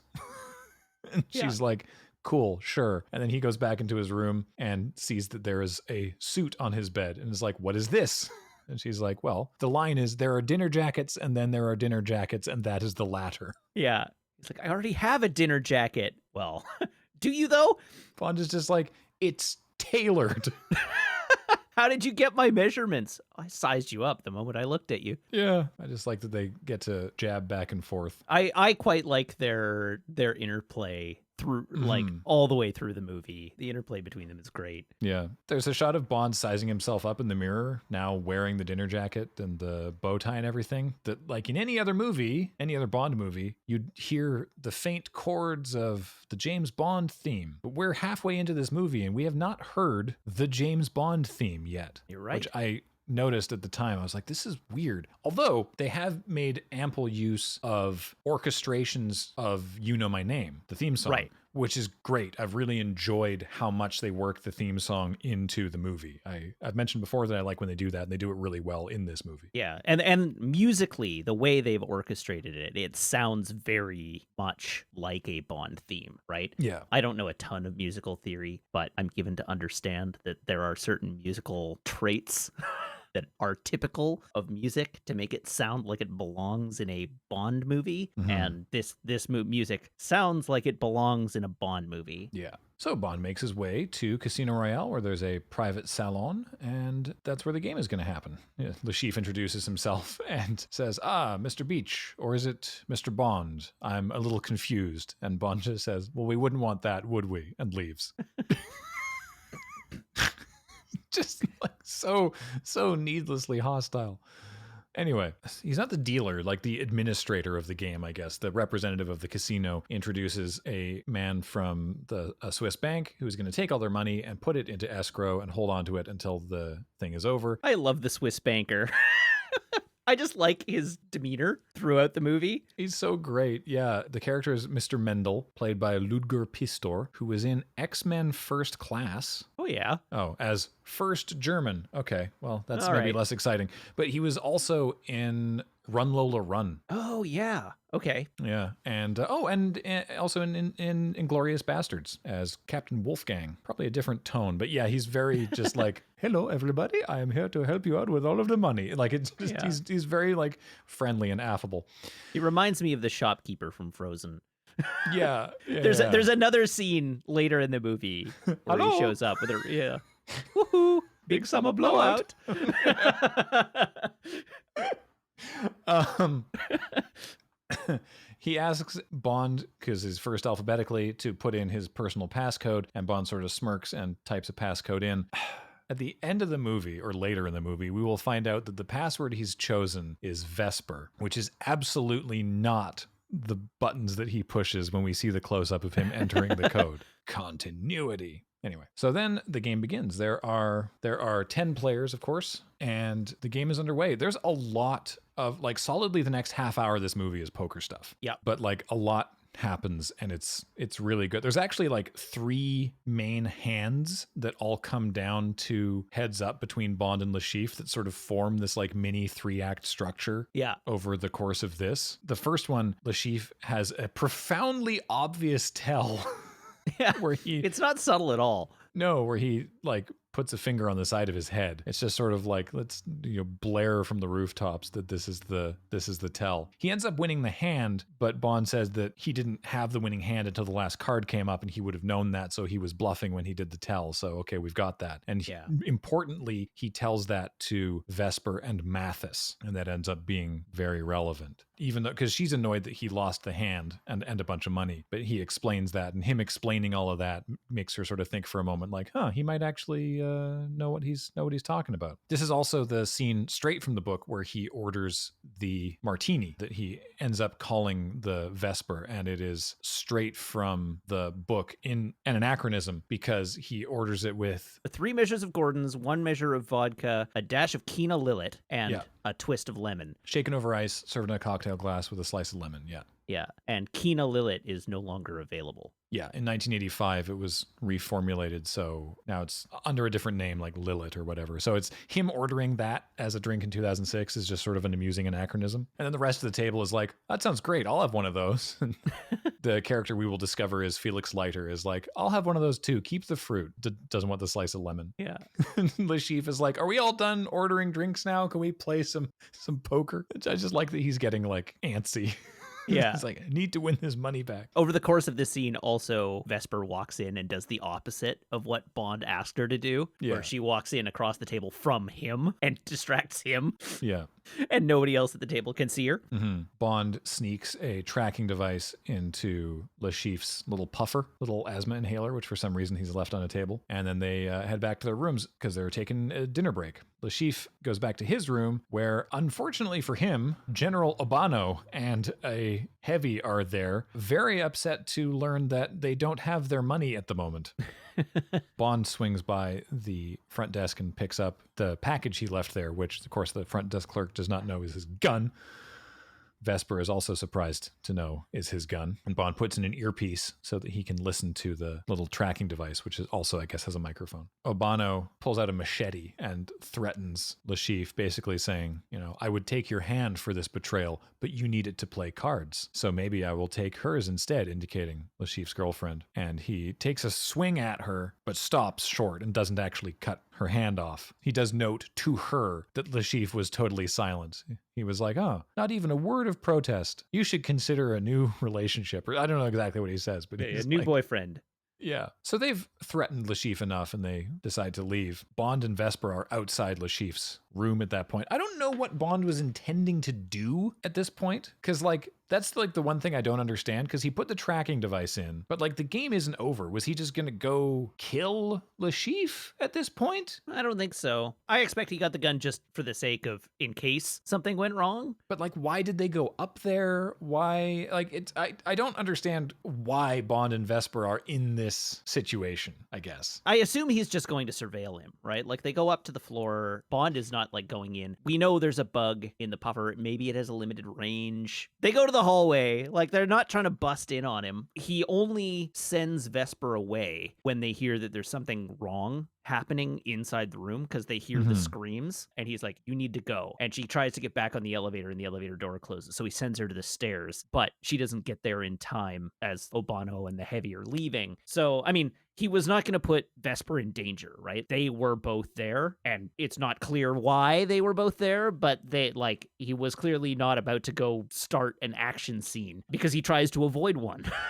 When they do leave, he and Vesper are caught in the stairwell door. So in order to cover for their presence in the hallway, they start making out. And it's only that Obano's bodyguard happens to notice the earpiece that Bond has in that causes them to realize that something is up. Then we proceed into an action scene in the stairwell. But you're right, I don't actually know why they're in the hallway. My assumption is just because he needs to be close in order to listen to the bug. I guess that makes sense. Obano's guy hears Lashif's girlfriend crying coming out of Bond's earpiece and immediately just whips around and starts shooting at him. And so then we get a really just brutal fight scene where they tumble into the stairwell. Bond very quickly throws the henchman over the railing, who falls several stories and dies. And then it's Bond versus Obano in a hand-to-hand / also machete fight as they descend the staircase. It's very like every floor Vesper's like trying to open the door and they're all locked, which seems like a big safety hazard. And I just like how this is choreographed, that they progress down the stairs in a fight. Yeah, just like throwing each other from landing to landing. Yeah, they end up at the bottom where Bond is choking Obano out and Obano is scrabbling for Bond's gun, and eventually Vesper intervenes, hitting the gun out of his hand, and watches as Bond chokes the life out of him. And he then is like, okay, go get Mathis, tell him where I've hid the bodies, go. And she's just in shock. She can barely move. So he has to like yell at her to get moving out of there. There were gunshots, like guns were fired. Yeah. And nothing seems to happen as a result of that. Nobody notices or cares. Yeah, because like the bodyguard firing the gun in the hallway right outside Lashif's door. Yeah. There's other rooms on that floor and nobody notices or cares that gunshots went off. Conveniently, the hotel is empty. We evacuated the downtown district before the Saiyan attack. So anyhow, Bond retreats to his room, bloodied and beaten, and tries to tend to his wounds in a way that won't be painfully obvious that he was in a fight. Yeah. Because he's not over worried about blowing his cover, because he already has blown his cover to Lashif, but he still has to like put forward plausible deniability that he wasn't the guy in the hallway.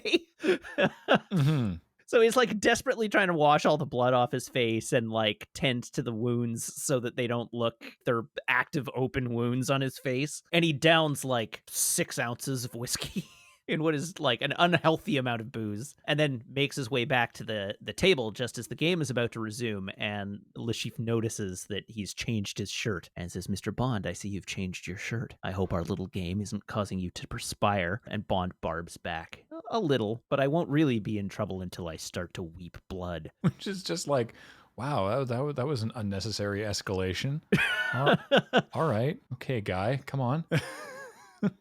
We then cut to the end of the day. Like, we're then cutting back to like Bond's room at the end of the game. Yeah, another 4 hours later. Yeah, he finds Vesper, who has been sitting still in her dress in the shower in her hotel room under the cold shower because she's just in shock still from helping Bond kill a guy. Yeah. Because she's not a 00. She's an accountant. She works for the Treasury, right? This is like kind of shocking to her. There's a kind of a, I don't know, I find it a little weird. There's a thing where she's like, I can't get there's blood on my hands, and he sort of like sucks her fingers and is like, there's the blood off, and then turns the shower a little warmer, and then they just sort of sit there until she eventually goes to bed. I don't know, I found the finger sucking a little odd, but anyway. It's a little odd. It's, I don't know, potentially a comforting thing. I get it. It's weird, but I get what the scene is going for. Bond catches up with Mathis on the balcony and is like, did you have any trouble disposing of the bodies? And he's like, oh, a little more than some. And he's watching in the parking lot as one of Lashif's men is there with police, and he doesn't know why the police are there. And then Mathis phones something, and the cops are like, wait a minute, this phone's coming from the trunk of this car. And they open the guy's car up, and it's the 2 dead bodies. And so they arrest him, and he's like, there we go. Just because you're dead doesn't mean you can't still be useful. So it's like,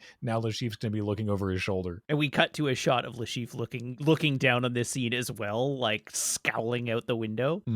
Back to the game. It's continuing to go. We've dropped a couple players. We now reach the second hand of our 3-hand structure, and Lashif demonstrates his tell once again. So it goes back and forth for some time, eventually encouraging Bond to go all in because he's now confident that Lashif is bluffing, which he is not, which makes Lashif say, oops. In a very mocking way. That's what if you're ever playing Magic Arena against me and you say oops, using the oops command, because there's a limit to the emotes you can use in Arena, I assume that's what you're doing. If I've done something and you go oops, I assume you're making fun of me. The dealer is like, well, that was a lot. Let's not the dealer, but like the referee or whatever is like, well, that was a lot, that hand. Let's all take a break. And everyone leaves, and Bond is just sat there staring at the table. Vesper comes to talk to him, and he's like, all right, well, I guess I'll need to buy back in. And she's like, no. And he gets very mad, like incredibly mad, like grabs her arm. She's like, you let go of me right now. And he's like, look, I can beat him. You know I can beat him. She's like, well, look, I'm sorry. Like, what do you mean sorry? Sorry that we've directly funded terrorism. You know, like, sorry if we can't beat him, then, you know, then we're going to just let him get away. That kind of sorry. Like, what the hell? She is like, nope, you are emotional and you can't win, and I'm not going to spend another $5 million of Her Majesty's money directly funding terror. Yeah, just to watch you lose it. So Bond heads back into the bar, and we get yet another sort of lamp shading of how this is a new era of Bond, as he angrily asks for a vodka martini, and the bartender asks him, shaken or stirred? And he says, do I look like I give a damn? He spots Lashif walking through the room, grabs a steak knife off of a table, and starts following him. He's just going to go kill him. He's operating on pure rage. He's just going to go kill Lashif. Yeah. One of the other players also sees him going and sort of grabs him. Doesn't grab him in like, hey, what's up? Grabs him in a like, I am stopping you from moving kind of way. Yeah. Right? Like subtly, like the fight in the Body Worlds, right? Like, hey, what's up? Where are you going? You seem to be in a big rush. I never introduced myself, by the way. Brother from Langley, meaning that he's CIA. It's Felix Leiter. Yeah, played by Jeffrey Wright. Yeah, Jeffrey Wright's been in, oh gosh, lots of stuff. Everything. Yeah. Jeffrey Wright is great. Mm-hmm. And an incredible choice for this character. It's a different kind of Felix Leiter. He's not quite as like in over his head and overwhelmed in the same way that Felix Leiter often has been in the past. But as we have been watching the previous 2 sort of acts of the poker game unfold, we've been watching him just his chip collection just dwindle as he's like clearly incapable of playing the game to the level that everyone else is. Yeah, but unlike previous iterations of the CIA, Felix is well funded. Because he's like, look, I'm bleeding chips. I'll stake you to buy back in because I think you can beat him, but on the condition that we get to bring him in. And Bond's like, well, what about the money? And he's like, do we look like we need it? Lashif is very surprised to see Bond back. Bond sits down with his new stack of chips and is like, hey, should we increase the blinds? And it's like, I'm confident that's not your call to make.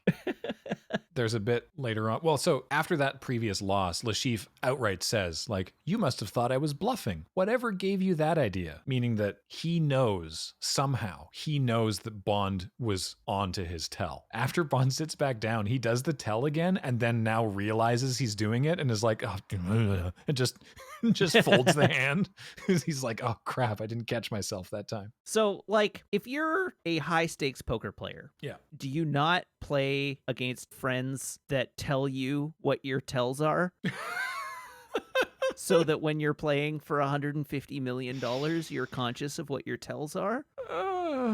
Particularly if you're a really good high-stakes poker player like Lashif ostensibly is? You bring up a good observation. I don't know. Like, we've already talked about how this is shouting from the tell is so obvious that it's shouting from the rooftops. But why is he only learning this now? Yeah, that's a really good point. It doesn't matter for the scene. The scene is like, it's great. He realizes that he's doing the tell and then like pitches his cards because he knows he's been outed as bluffing. Yeah. That leads us to cut away to a pair of drinks being prepared, one of which is the drink that Bond ordered earlier. And we see a pair of hands pour a few drips of liquid into it. Just as the waitress walks up and picks up the tray, the person who was sitting at the bar pouring the liquid in was Lashif's girlfriend. The waitress brings the drinks up to the table and hands the drink to Bond, who has a couple of, like, this is, in terms of the flow of the game, this is probably, clearly they're underway. They've been playing for a while. Bond has a big collection of chips. Lashif has a big collection of chips. Felix is running very low. And Bond has a sip of his beverage just between hands as the dealer is shuffling the deck. And he has a sip, and immediately something isn't right. And he starts to look uncomfortable, and then he looks at the drink. We immediately know he's been poisoned, right? And so he just says, "Deal me out." The dealer is like, "But sir, you're the large blind." And so he just like grabs at his stack of chips and tosses a couple of chips on the table, and then gets up and staggers away. And there's this shot of Felix looking at him as he's staggering away from the table, just like, what the hell?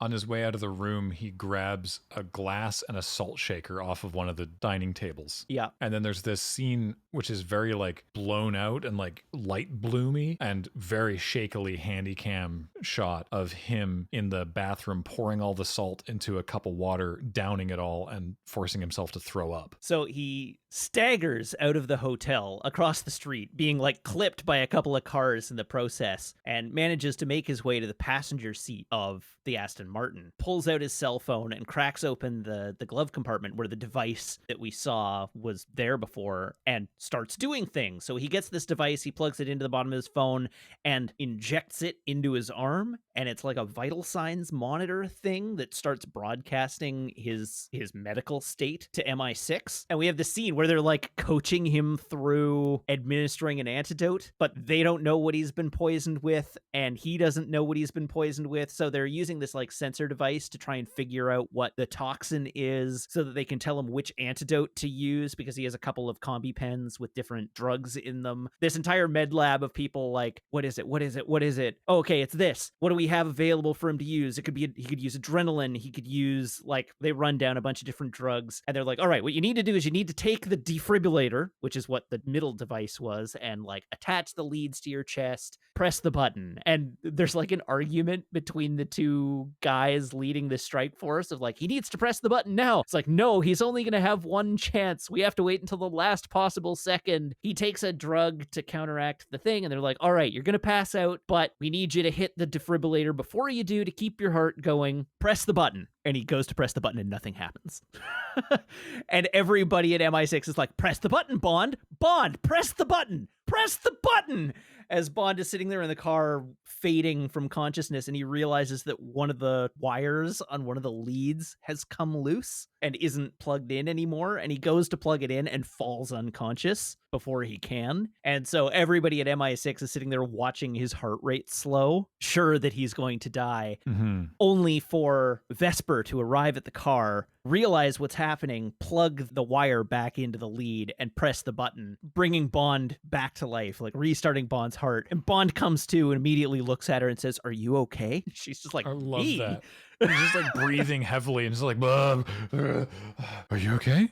It's a great moment. So the folks at MI6 on the phone are like, all right, Bond, get yourself to a hospital and you'll be all right. And he's like, will do, right after the game, and like starts buttoning his shirt back up. And Vesper's like, you're not going back in there, are you? And he's like, oh, well, the game's not over. He says while sucking the blood on his like injection site, he's like, oh no, I wouldn't dream of it.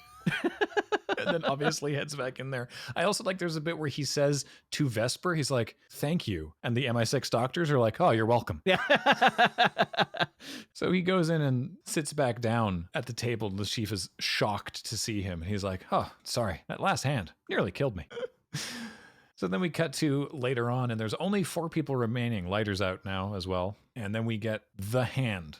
This is like the big hand where everyone goes all in. Mm-hmm. Going around the table, everybody goes all in. Well, actually, so two of them go in. Lashif raises. Bond considers his options, and Bond goes all in. And Lashif looks at the face-up cards and is like, well, I don't think I'm going to let you get away with that. And so he goes all in. So now everything is on the table. Everyone is all in. And they go around the table and reveal the hands that everybody has in dramatic order. in like player order around the table, but not strictly how the order you're necessarily supposed to reveal. Okay. I did a lot of looking into this particular hand of poker. Okay. And trying to figure out the chances of all of this happening. Because it goes to like, it's a flush. The first one's a flush, then it's a full house, then it's a better full house. The first one is a flush. The second one is, I want to say, jacks and aces. And then Lashif is 3 aces and 2 sixes. And then it comes to Bond, and of course, Bond has the winning hand with a straight flush. Yeah. So this is within the realm of possibility. This absolutely could happen. And I've seen many people have tried to work out the statistics of this by sort of going like, well, the chances of this hand, the chances of this hand, the chances of this hand, the chances of this hand are all these. So we multiply those together and it's like 1 in like 1.7 billion. And it's like, that's not actually how that works, because if you already have this flush, then given that, what are the chances that someone else could have this hand? And that, because one of these hands existing makes another one of these hands existing more likely because you're pulling those options away. Right. Anyway, the point is, this is an incredibly, deeply, profoundly unlikely series of events. Right. It's also a movie. But yeah, it's amazing that it's like they all have hands that they're like, I'm confident enough in this that I can go in on this. And it goes around the table with each person overdoing, like getting better than the person behind them. Right, yeah. And then yeah, eventually Bond does indeed win with a straight flush. 4, 5, 6, 7, and 8, all of clubs. And Lashif immediately takes off from the table. Bond tells Leiter, well, there you go. He's all yours. You can pick him up, because now he's got no money. He's got nowhere to go. So Leiter's going to go and be like, turn yourself into the CIA and we'll protect you. We just want your information. Yeah. There's a moment at the end where Bond kicks a $500,000 chip over to the dealer as a tip, right? And we've seen before in Bond films the like tipping a big chunk of money to the dealer as like a thing. So two problems with that in this instance. One, it's not Bond's money. Right. 2, these chips are worthless. These are just placeholder chips. Oh yeah. The money is all in a digitized bank account that the dealer can't redeem the chip. Yes, exactly. Well, that's why he looks so unimpressed when he just says thank you.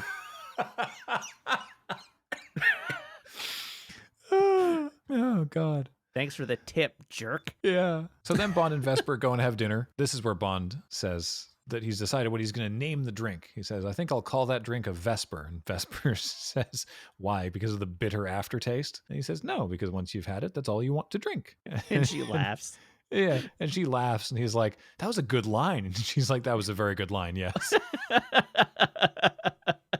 Which I quite like. He makes a note of the necklace she's wearing, which is it's like a Celtic love knot, I think it was. An Algerian love knot, specifically. Oh, pardon. Yes. And then she gets a text message from the office and has to take off. Or a text message from Mathis, actually, and has to take off. And Bond's like, oh, okay, cool. And then she leaves and he sits there and he's like, Mathis, and then runs out of the room in enough time to see Vesper get bundled into a car and abducted. So he takes off in his car, chases down the road in hot pursuit of these other vehicles, rounds a corner and sees Vesper tied up in the middle of the road, which could have absolutely backfired if their plan was to keep her alive.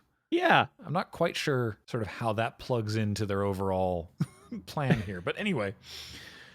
So he like jackknifes his car sideways and it rolls 4, 5, a 6 number. 7. The roof goes upside down 7 times before it comes to rest. However many number it is was a world record at the time. They were very proud of that because that's a real car with a human being inside it. Yeah. I mean, it's a hell of a crash. And that poor car, it's such a gorgeous car. Yeah. It just feels bad to watch it disassembled like that. So a bunch of goons pull Bond out of the car. With a knife, they rip out his tracking chip. Ow. Yeah, which seems incredibly painful because as Lashif says, I'm afraid that your friend Mathis is really my friend Mathis. Dun, dun, dun. Yep. And then they bundle him into a car and head off to the docks. Yep. They bundle Bond onto a freighter. It's this like rusted hull, cool set, but like just like rusted belly of a freighter or something. One of Le Chiffre's men preps a chair by cutting the wicker bottom out of it so that there is no bottom to the chair, and then they strip Bond naked and seat him in the chair. Boy, this was an uncomfortable scene to watch the first time I saw it. Can I interest you in a little bit of ball torture, Graham? I'll pass, thanks. Le Chiffre comments. He's like, wow, you've really taken care of your body. Yeah. What a waste, Yeah. he says. Le Chiffre has a rope with a big knot at the end of it, like a piece of like ship's rope with a huge knot. And he's just like very gently swinging it like a pendulum. Bond's like, I'm not going to tell you anything. And he's like, oh, but I think you will. It's the simplest thing to cause more pain than a man can handle. And he just quite gently the first time just swings the rope so that it goes under the chair that Bond is sitting on, the knot swinging up and hitting him in the junk. Yeah. And even just that, Bond reacts incredibly painfully. And then he does it again much more forcefully. So we get some good interplay between the two of them in this scene. Like, Le Chiffre is like, you're going to tell me what I want to know. I need the password. Vesper's going to give me the account number if she hasn't already. All I need from you is the password. Bond's like, no, I'm not going to do it. I'm not going to give you the password. There's no way. He's like, you're caught in a corner. If you kill me, there will be nowhere left for you to run. And Le Chiffre, quite rightly, I might add, says, oh, no, that's where you're wrong. I could kill you, and I could kill her, and MI6 would still welcome me in with open arms. Yep. Regardless, just because of the information I have. My plan is to get the information and get the money from you and retain my freedom and pay off the people that I owe. But worst comes to worst, you can still not tell me, and I will be fine. And so Bond just resolves himself. He's like, I'm not going to do it. And we get like a fun bit where after having been whacked in the nuts, Bond starts to laugh. He's like, I've got an itch down there. Would you mind scratching it for me? So Le Chiffre goes in for another whack. He's like, no, to the right. And he does it again, and then is like half crying, half laughing. He's like, now the whole world is gonna know you died scratching my balls. And Le Chiffre's like, I died. What? Yeah. And then Bond is like, yeah, because, I'm not going to tell you anything. And then all your people are going to come and kill you and cut you up into tiny little bits. And then this is where Le Chiffre is like, no, because their MI6 will take me. And even if you died, nobody cares. And then he says, well, in that case, since you're going to be laughing about this so much, then I guess I will feed you that which you seem not to value, and takes out a knife and knocks the chair over, implying he's going to cut off Bond's junk and shove it in his mouth, when there's a gunshot, and then the door bursts open, and there's Mr. White with a gun. Remember Mr. White from way back at the beginning of the movie? I remember Mr. White. Yep. And Le Chiffre is immediately in bargaining mode. He's like, I'll get the money. Tell them I'll get the money. And Mr. White says, money isn't as important to our organization as knowing who to trust, and shoots Le Chiffre in the head. Ba-da, ba-da, ba-da-da. It's the end of the movie. No, it's not. There's still half an hour. So Bond wakes up vaguely in a room. It's not clear really where he is because it's all like faded out, but there are apparently like orderlies and nurses and doctors. And then he sees Vesper and Mathis very faded out, and she's like, oh, I'll go get the doctor, and goes away. And we see Mathis, like we just see sort of the blurry outline of Mathis like move in on Bond, and then he fades to black again. We hear Bond going like, no, Mathis, no. He's like mumbling about Mathis. Yeah. And then he comes to. He's in a motorized wheelchair in some sort of Naboo looking lake. Good. I'm glad you thought so too. This looks like where Anakin had to talk about sand. Yeah. So I'm almost certain, in fact, I would be very surprised if it wasn't the case that the villa has got to be the same location, right? I'm going to look it up. Yes, it is. Yes. Excellent. From Attack of the Clones, yeah. That's amazing. Very good.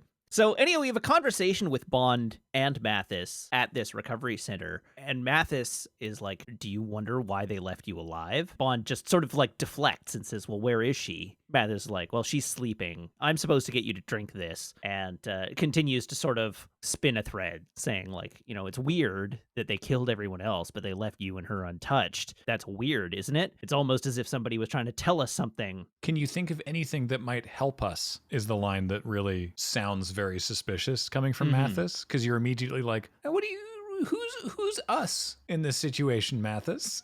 Yeah. By the way, during this entire scene, like if you look for it, it's the whole time Mathis is talking. There's these two dudes who are walking towards him. Like they start coming out the door way in the back of shot and just start walking towards him through the entire scene. Until eventually they walk right up behind him and hit him with a taser. And then just drag him unceremoniously from the yard. Yeah. And he just sits there and having not drunk whatever it was that Mathis was trying to get him to drink. Yeah. Bond then wakes up again, and Vesper is there staring at him, smiling, and she comments that she likes waking him up because every time he wakes up, it's like he's seeing her for the first time. He has a big smile on his face. And she says, it makes me feel reborn. Bond quips is like, if you were just born, wouldn't you be naked? There's a lot of dialogue in this scene that I'm like, it's not my favorite. If I'm honest, I think this particular scene goes on a little too long and has some less than perfect dialogue. Yeah. I like her reaction to that line though. Like I actually a little bit I like that it's such a doofy line from Bond. Because of like the situation he finds himself in, and her reaction to it is just like, well, you've got me there. and then well, she says you have me there, and then leans in and whispers to him, you can have me anywhere. Yes. That's a little too on the nose. Oh, well, sit tight. So after they're interrupted by, hello, Mr. Mendel, Bond is like, well, you didn't bring any Swiss chocolate. And he's like, I'm so sorry, no.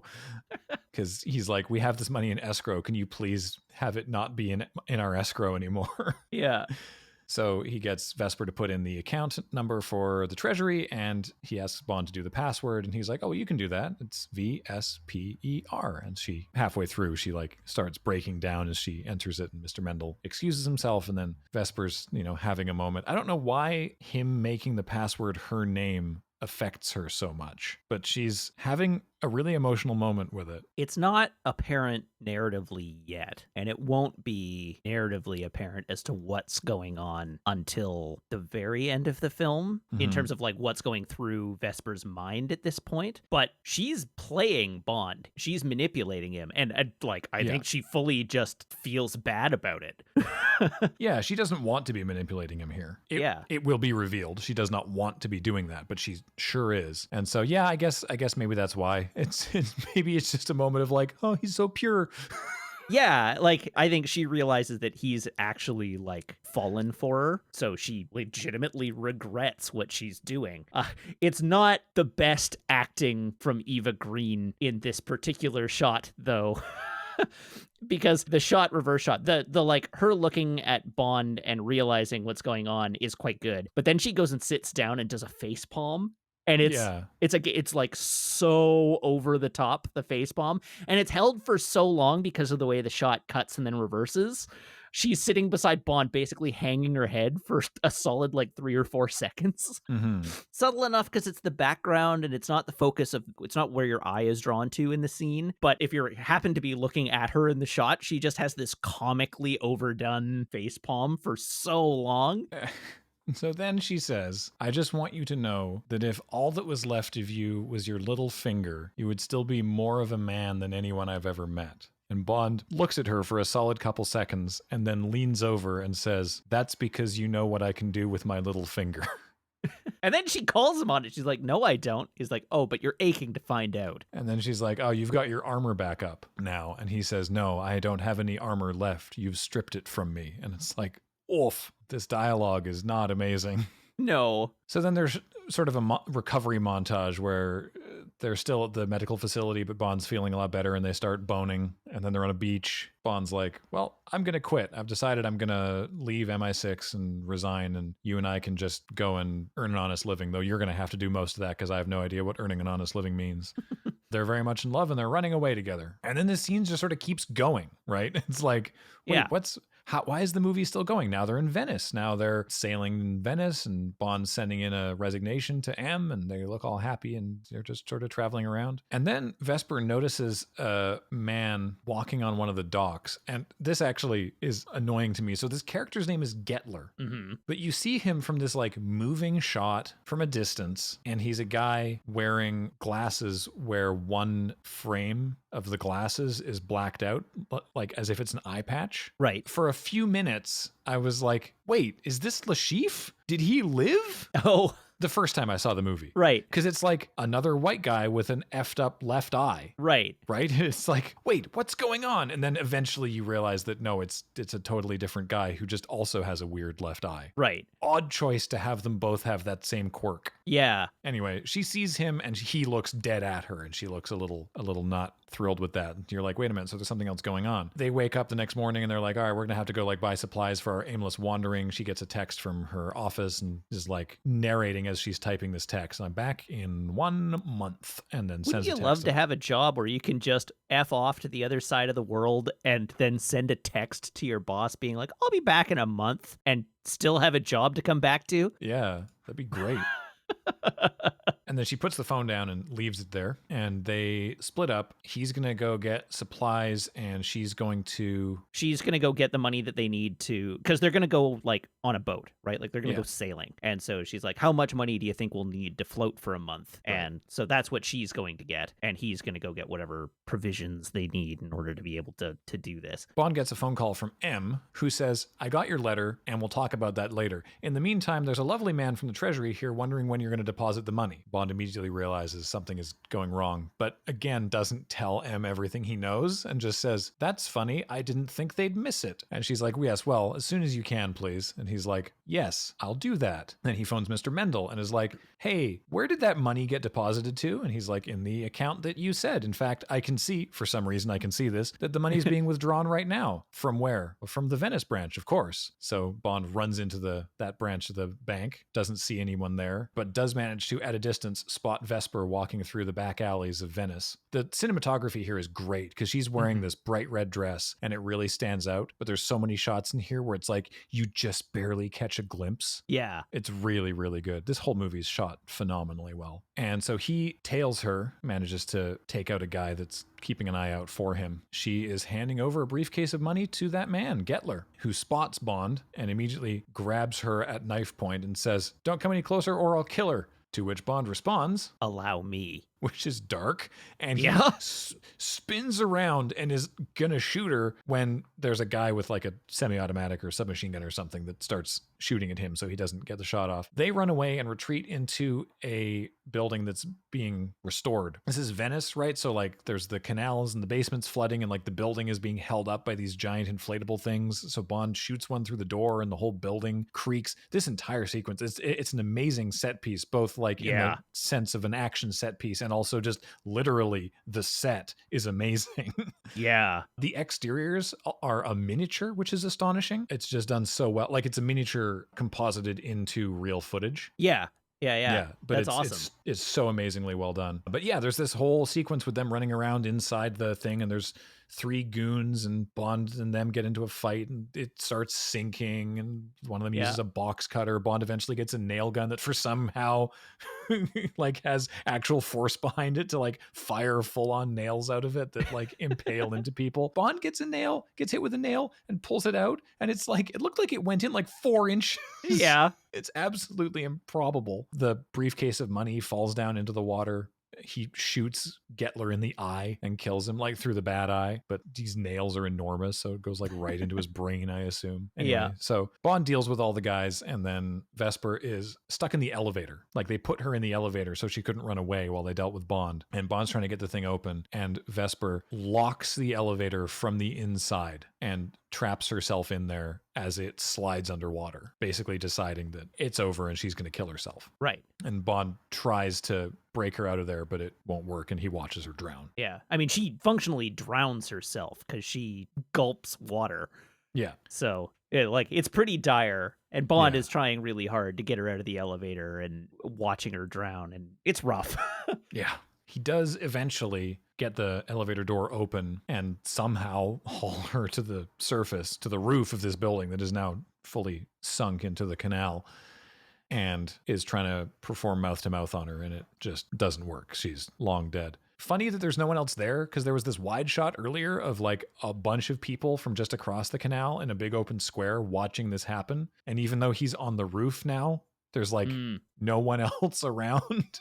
It's just sort of, it's a little weird maybe. Anyway, they are being watched by one person, Mr. White, who has somehow managed to recover the briefcase of money and decides to leave Bond alone and walk away. Bond had noted that morning that Vesper had stopped wearing her love knot.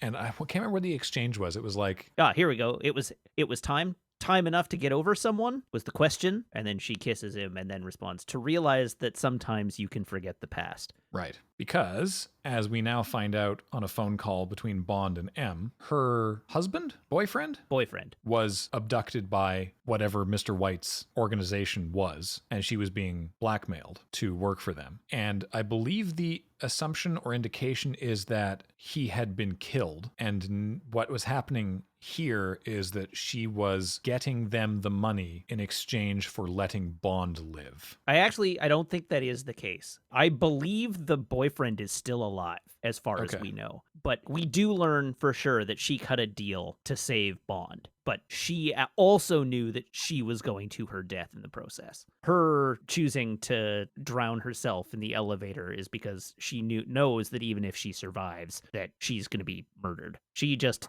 draws a line in the sand and puts an end to herself. But my understanding from the scene is that as far as any of them know, that like they were threatening to kill him unless she cooperated. But I mean, maybe I'm drawing on information from Casino Royale or from Quantum of Solace, but I'm pretty sure that the final connecting thread is that we actually interact with the boyfriend in that movie. So I think MI6 just doesn't really know what the state of that relationship is. But right, I forgot about that. Yeah, they don't actually say in the scene, like I scanned through it, they don't actually say what the result of it was, other than the fact that she cut a deal with Mr. White to keep Bond alive and to get the money to them, but M says she had to know that they were not going to let her live. Yeah, and so she says, well, I guess at least this clears Mathis. And he's like, nope, could have been a double blind. Keep sweating him. And she says, oh, you don't trust anyone now, do you? He says, nope. He's being very terse in this conversation. She does say, sometimes we're so careful to watch our enemies, we forget to watch our friends. Which is like, yeah, remember last movie? This is an ongoing issue, Em.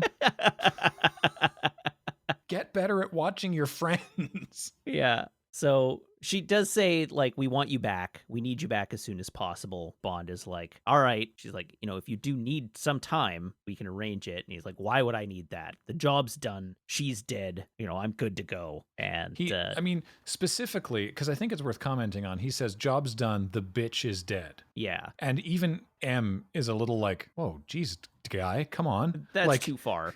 Yeah, like she react with like a little bit of like, I get you're pissed off, but easy, buddy, Yeah.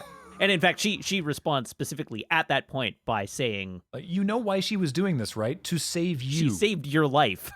Yeah. He talks about her leaving her phone there, saying she must have known I'd find it. And M says, well, she knew you were you, right? That was basically her giving Bond an opening to try and solve this whole thing. Mm-hmm. So as he's looking through her stuff, he takes a look at the phone, and there's a new text message that says, for James, Mr. White, and a phone number. And then it's just because it's such a grand establishing shot, in the next shot is where it's like, are we starting another movie? Like, this is what I was watching in theaters. I was like, is this Return of the King? What's going on here?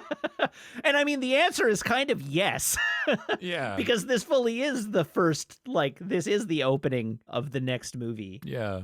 Yeah, it's this amazing villa on a lake, a different lakefront villa. This one wasn't in Star Wars. And Mr. White pulls up in his car and gets out and looks at the lake and, looks like a good day. And he gets a phone call and he picks it up and he's like, yes, who's this? And like, is this Mr. White? Yes. And then he gets his leg shot out from under him.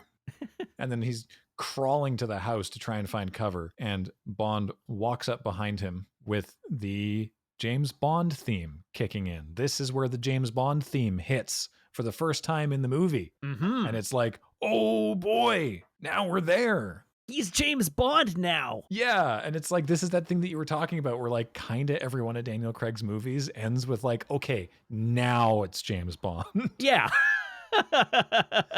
Yeah, exactly. Like, this is the first instance of that. It's like, all right, he's ready to be James Bond now. He learned his lesson. He knows not to get attached. He's defeated his ego. And he says Bond, James Bond. He says Bond, James Bond. The James Bond theme plays. The theme playing, the theme coming in plays amazingly well. Like, it's just so like, good. There's so much history to it that you're just like, oh, dang, now it's serious. Yeah. Yeah. But then they don't quite deliver on that promise. That's because they keep retreading a lot of similar themes over the next several movies. And then, yeah, he says Bond, James Bond, and then ba-da-bum, and cut to credits, and that's it. Yeah. That's Casino Royale. Yeah. It's really good. This movie slaps beginning to end. Yeah, it's really, really good. Like I said, one of my only possible criticisms is that it's very long. Yeah. And even that, I don't think is a big problem. It's long, and the structure is a little strange. The final action set piece is another sort of subversion of expectations, because normally the big, like, climax action piece in a Bond movie is, this is the time for Bond to be awesome and save the day and get the girl and do all the cool things that are there for Bond to do. And the entire emotional arc of that final fight is completely the opposite of that. It's like Bond gets progressively more wounded and hurt over the course of that fight scene and loses all of the things that he wanted and fails to defeat the bad guy and fails to save the girl and, like, basically gets trash canned over the course of that fight and, like, manages to survive but loses everything in the process, to the point that it functions as a character reset for him, right, to finalize his emotional arc through the film on a downward, like, he drops his emotional arc through the film. He ends up worse off than he was when he started.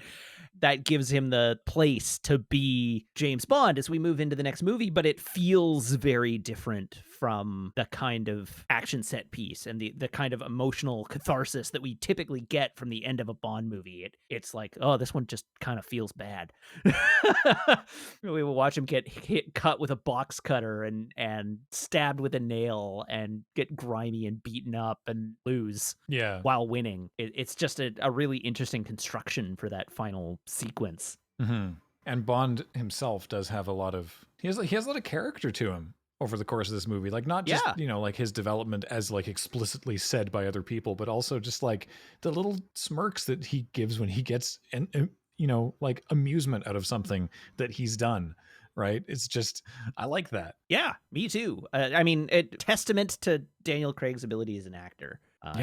He puts a lot into the character and manages to convey a Bond that's very different from the Bond that came before, but that still feels like James Bond. You know, one of the big things when this movie came out was the casting of Daniel Craig was very controversial, because lots of people were like, oh, he doesn't look like James Bond. He's not James Bond. He's like a total left field choice for the character.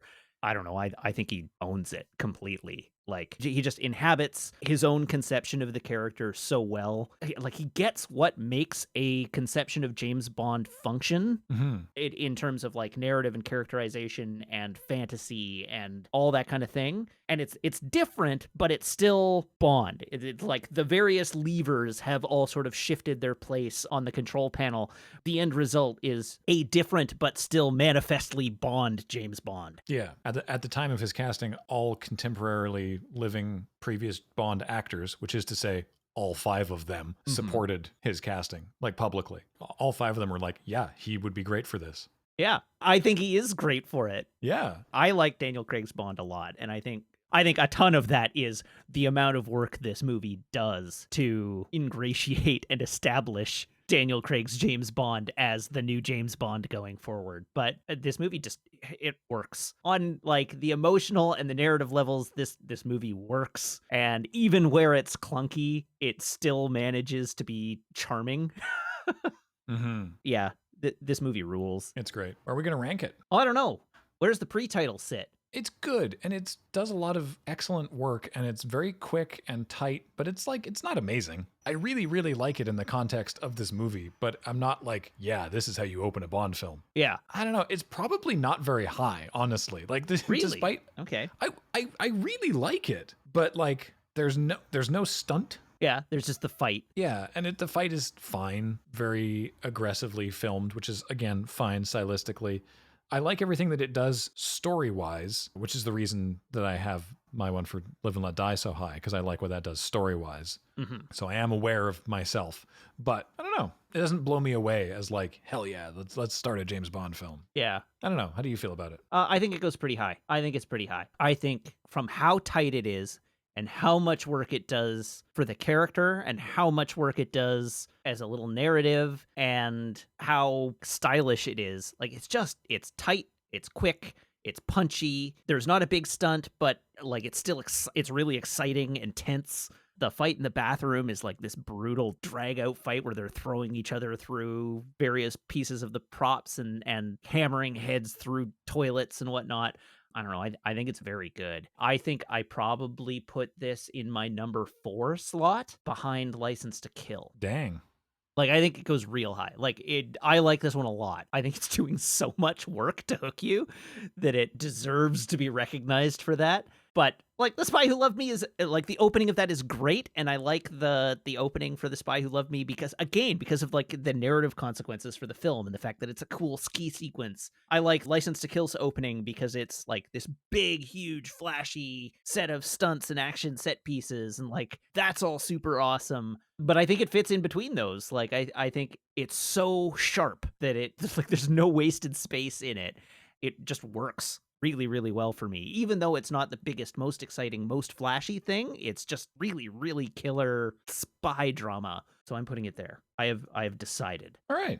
I'm going to put it a little bit lower, like not hugely lower, but a little bit lower. I'm going to put it just below The Living Daylights. I cannot, in all good conscience, put it below View to a Kill with the Beach Boys knockoff, but I really, really like it. This is the thing. I really, really like it. I just like these other things more, right? Like, this is how these lists are always operating. We've talked at length that like the only things on these lists that we are like really not big on are like the last 5 items on each list. Mm-hmm. The threshold for what we don't like is pretty low on the list. Yeah. All right. What about the titles? I really like it. Like, okay, so visually, the opening title sequence I love. Mm-hmm. And it sounds like the song More Than You. Yeah. Our ratings of these have been a little inconsistent because my ability to tease this opening apart from the visuals is going to be very hard. If I'm rating just the song, it's going to go pretty low. If I'm rating the opening title as a like cohesive whole, it's going to go very high. I think visually it's very high, as you do, and I like the song more than you, I guess. So yeah. I don't know. Am I putting this again just behind The Living Daylights? I might be. Where are you looking? I am going to treat it holistically. I am going to include the visuals as a component of the title sequence. And even the song, like, it's really just the vocals that I'm not super keen on. And even as we've been talking about this movie over the course of the last couple hours, I'm softening on that a bit because it is like it has an edge to it that is suitable for the film that maybe a more classic vocal approach wouldn't capture. I don't know. It's not a song I would sit down and listen to. I think I know where that goes. I think I know where it goes. Okay. I've got an answer. I think it goes behind OHMSS as a holistic thing, strictly because everything above OHMSS is a song that rules. So like, I definitely have not been doing them as a holistic thing because I think that the opening titles of OHMSS are ass, but I love the song. Yeah. So if I'm based on the song for me, you don't have to do that. But for me, based on the song, I think this is actually going to be, I think it's actually just above The Living Daylights for me, between Thunderball and The Living Daylights. See, if I do it as just the song, this is where I say it's like, if it's just the song, it goes low because you don't have to. It's not a song that I conceive of as being in the upper echelon of Bond songs. It is like quite possibly my favorite title sequence visually, but if we're taking just the song, it maybe goes below For Your Eyes Only if it's just the song. All right. You know what? We've been rating just the song. You rated just the song. I'm going to do it. I'm going to call it just the song. And All so it goes above For Your Eyes Only, behind The Living Daylights. Now, the movie as a whole, here's where I land with this movie. Yeah. Bond films through the years are so different stylistically. Mm-hmm. It's hard to compare them, right? Like you look at my top two right now, GoldenEye and Live and Let Die, right? Yep. I love Live and Let Die for all of its campy, ridiculous 1970s Bond stuff. I love it for all of that. Right. And I love Casino Royale. I love Casino Royale, spoilers, for all of the ways that it's not that, for the ways that it is a more modern movie. And so this is where it gets really difficult for me to like figure out where these all sort of land for me. I mentioned how many times I've watched this movie, right?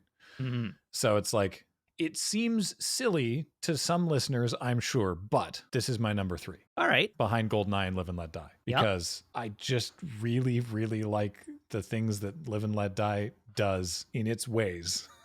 I want to sit down and watch it more often than I want to sit down and watch something like Casino Royale, even though I think Casino Royale is, like I said, an absolute banger from start to finish, with like a few minor little quibbles. I agree. All right, I'm gonna pitch a question at you. Based on what you know of me, where do you think this is going on my list? I think it's going in your top 5. I don't know if it's going like 2nd or 4th. If you had to choose one of those two numbers, which would you choose? 2nd? You're 100% correct. Hey!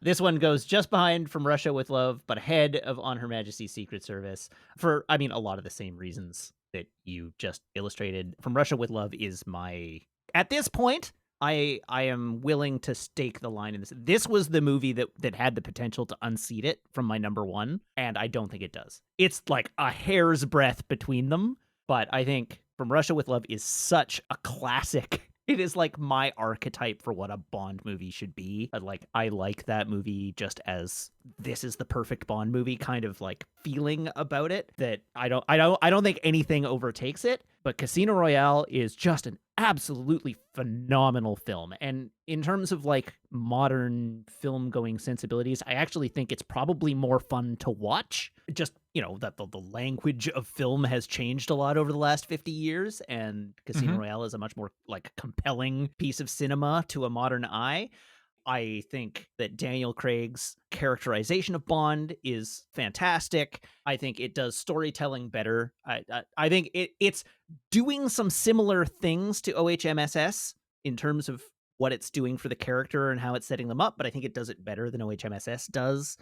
But I like when we dig into the like what Bond is a character and the romance of Bond as a character and the sorts of things that inform his characterization throughout the franchise. So the 3 movies that I have in my top 3 all seem like really obvious things to have as my top 3. Given that, the things that appeal to me about Bond movies are all present in this. It's so gorgeously shot. And I like that it gets a little meta in terms of its subversion of expectations. It just, as I said, this movie rules out loud. Like you said, I like perfectly happy to sit down and watch it basically any time. So it lives very high in my list as a consequence. Yeah, this movie rules. Yeah. Great. Well, I am looking forward, honestly and truly, to seeing Quantum of Solace for the first time since theaters. Yeah. I know that I've said that a couple times, and that's because I was going through that rewatch that I was doing like 2 or 3 years ago, 4 years ago, and we got up to Casino Royale and then I don't know why we had to stop doing it, but we were doing like weekly James Bond stuff. And so I literally have seen Quantum of Solace once in theaters. Oh, wow. I think I've seen it 3 or 4 times. I am looking forward to hearing your response to it. Like, I don't remember it very well. I remember broad strokes, but I don't remember a ton about it. I remember what I said when I came out of the theater, and I will probably share that next time. But I remember my gut reaction after seeing it initially when it came out. I'll be curious to watch it again with fresh podcasting eyes. Yeah. Until then, that will be our next episode. And so I want to thank, obviously, Matt for doing this show with me. Thank you for having me. I want to thank Matt Griffiths for doing the wonderful video edits of this. If you are only listening to the audio version, that is awesome, and I thank you, but please do check out the YouTube version if you have time. Featherweight for the great art, Heather for doing podcast admin, and of course, all of you through whose support this is all possible. at our Patreon, patreon.com/loadingreadyrun, or by becoming a member here on the YouTube channel. YouTube members on this channel get to ask us questions as part of our monthly Askler things. Look out for posts in the community tab for that. So until next time, this podcast will return.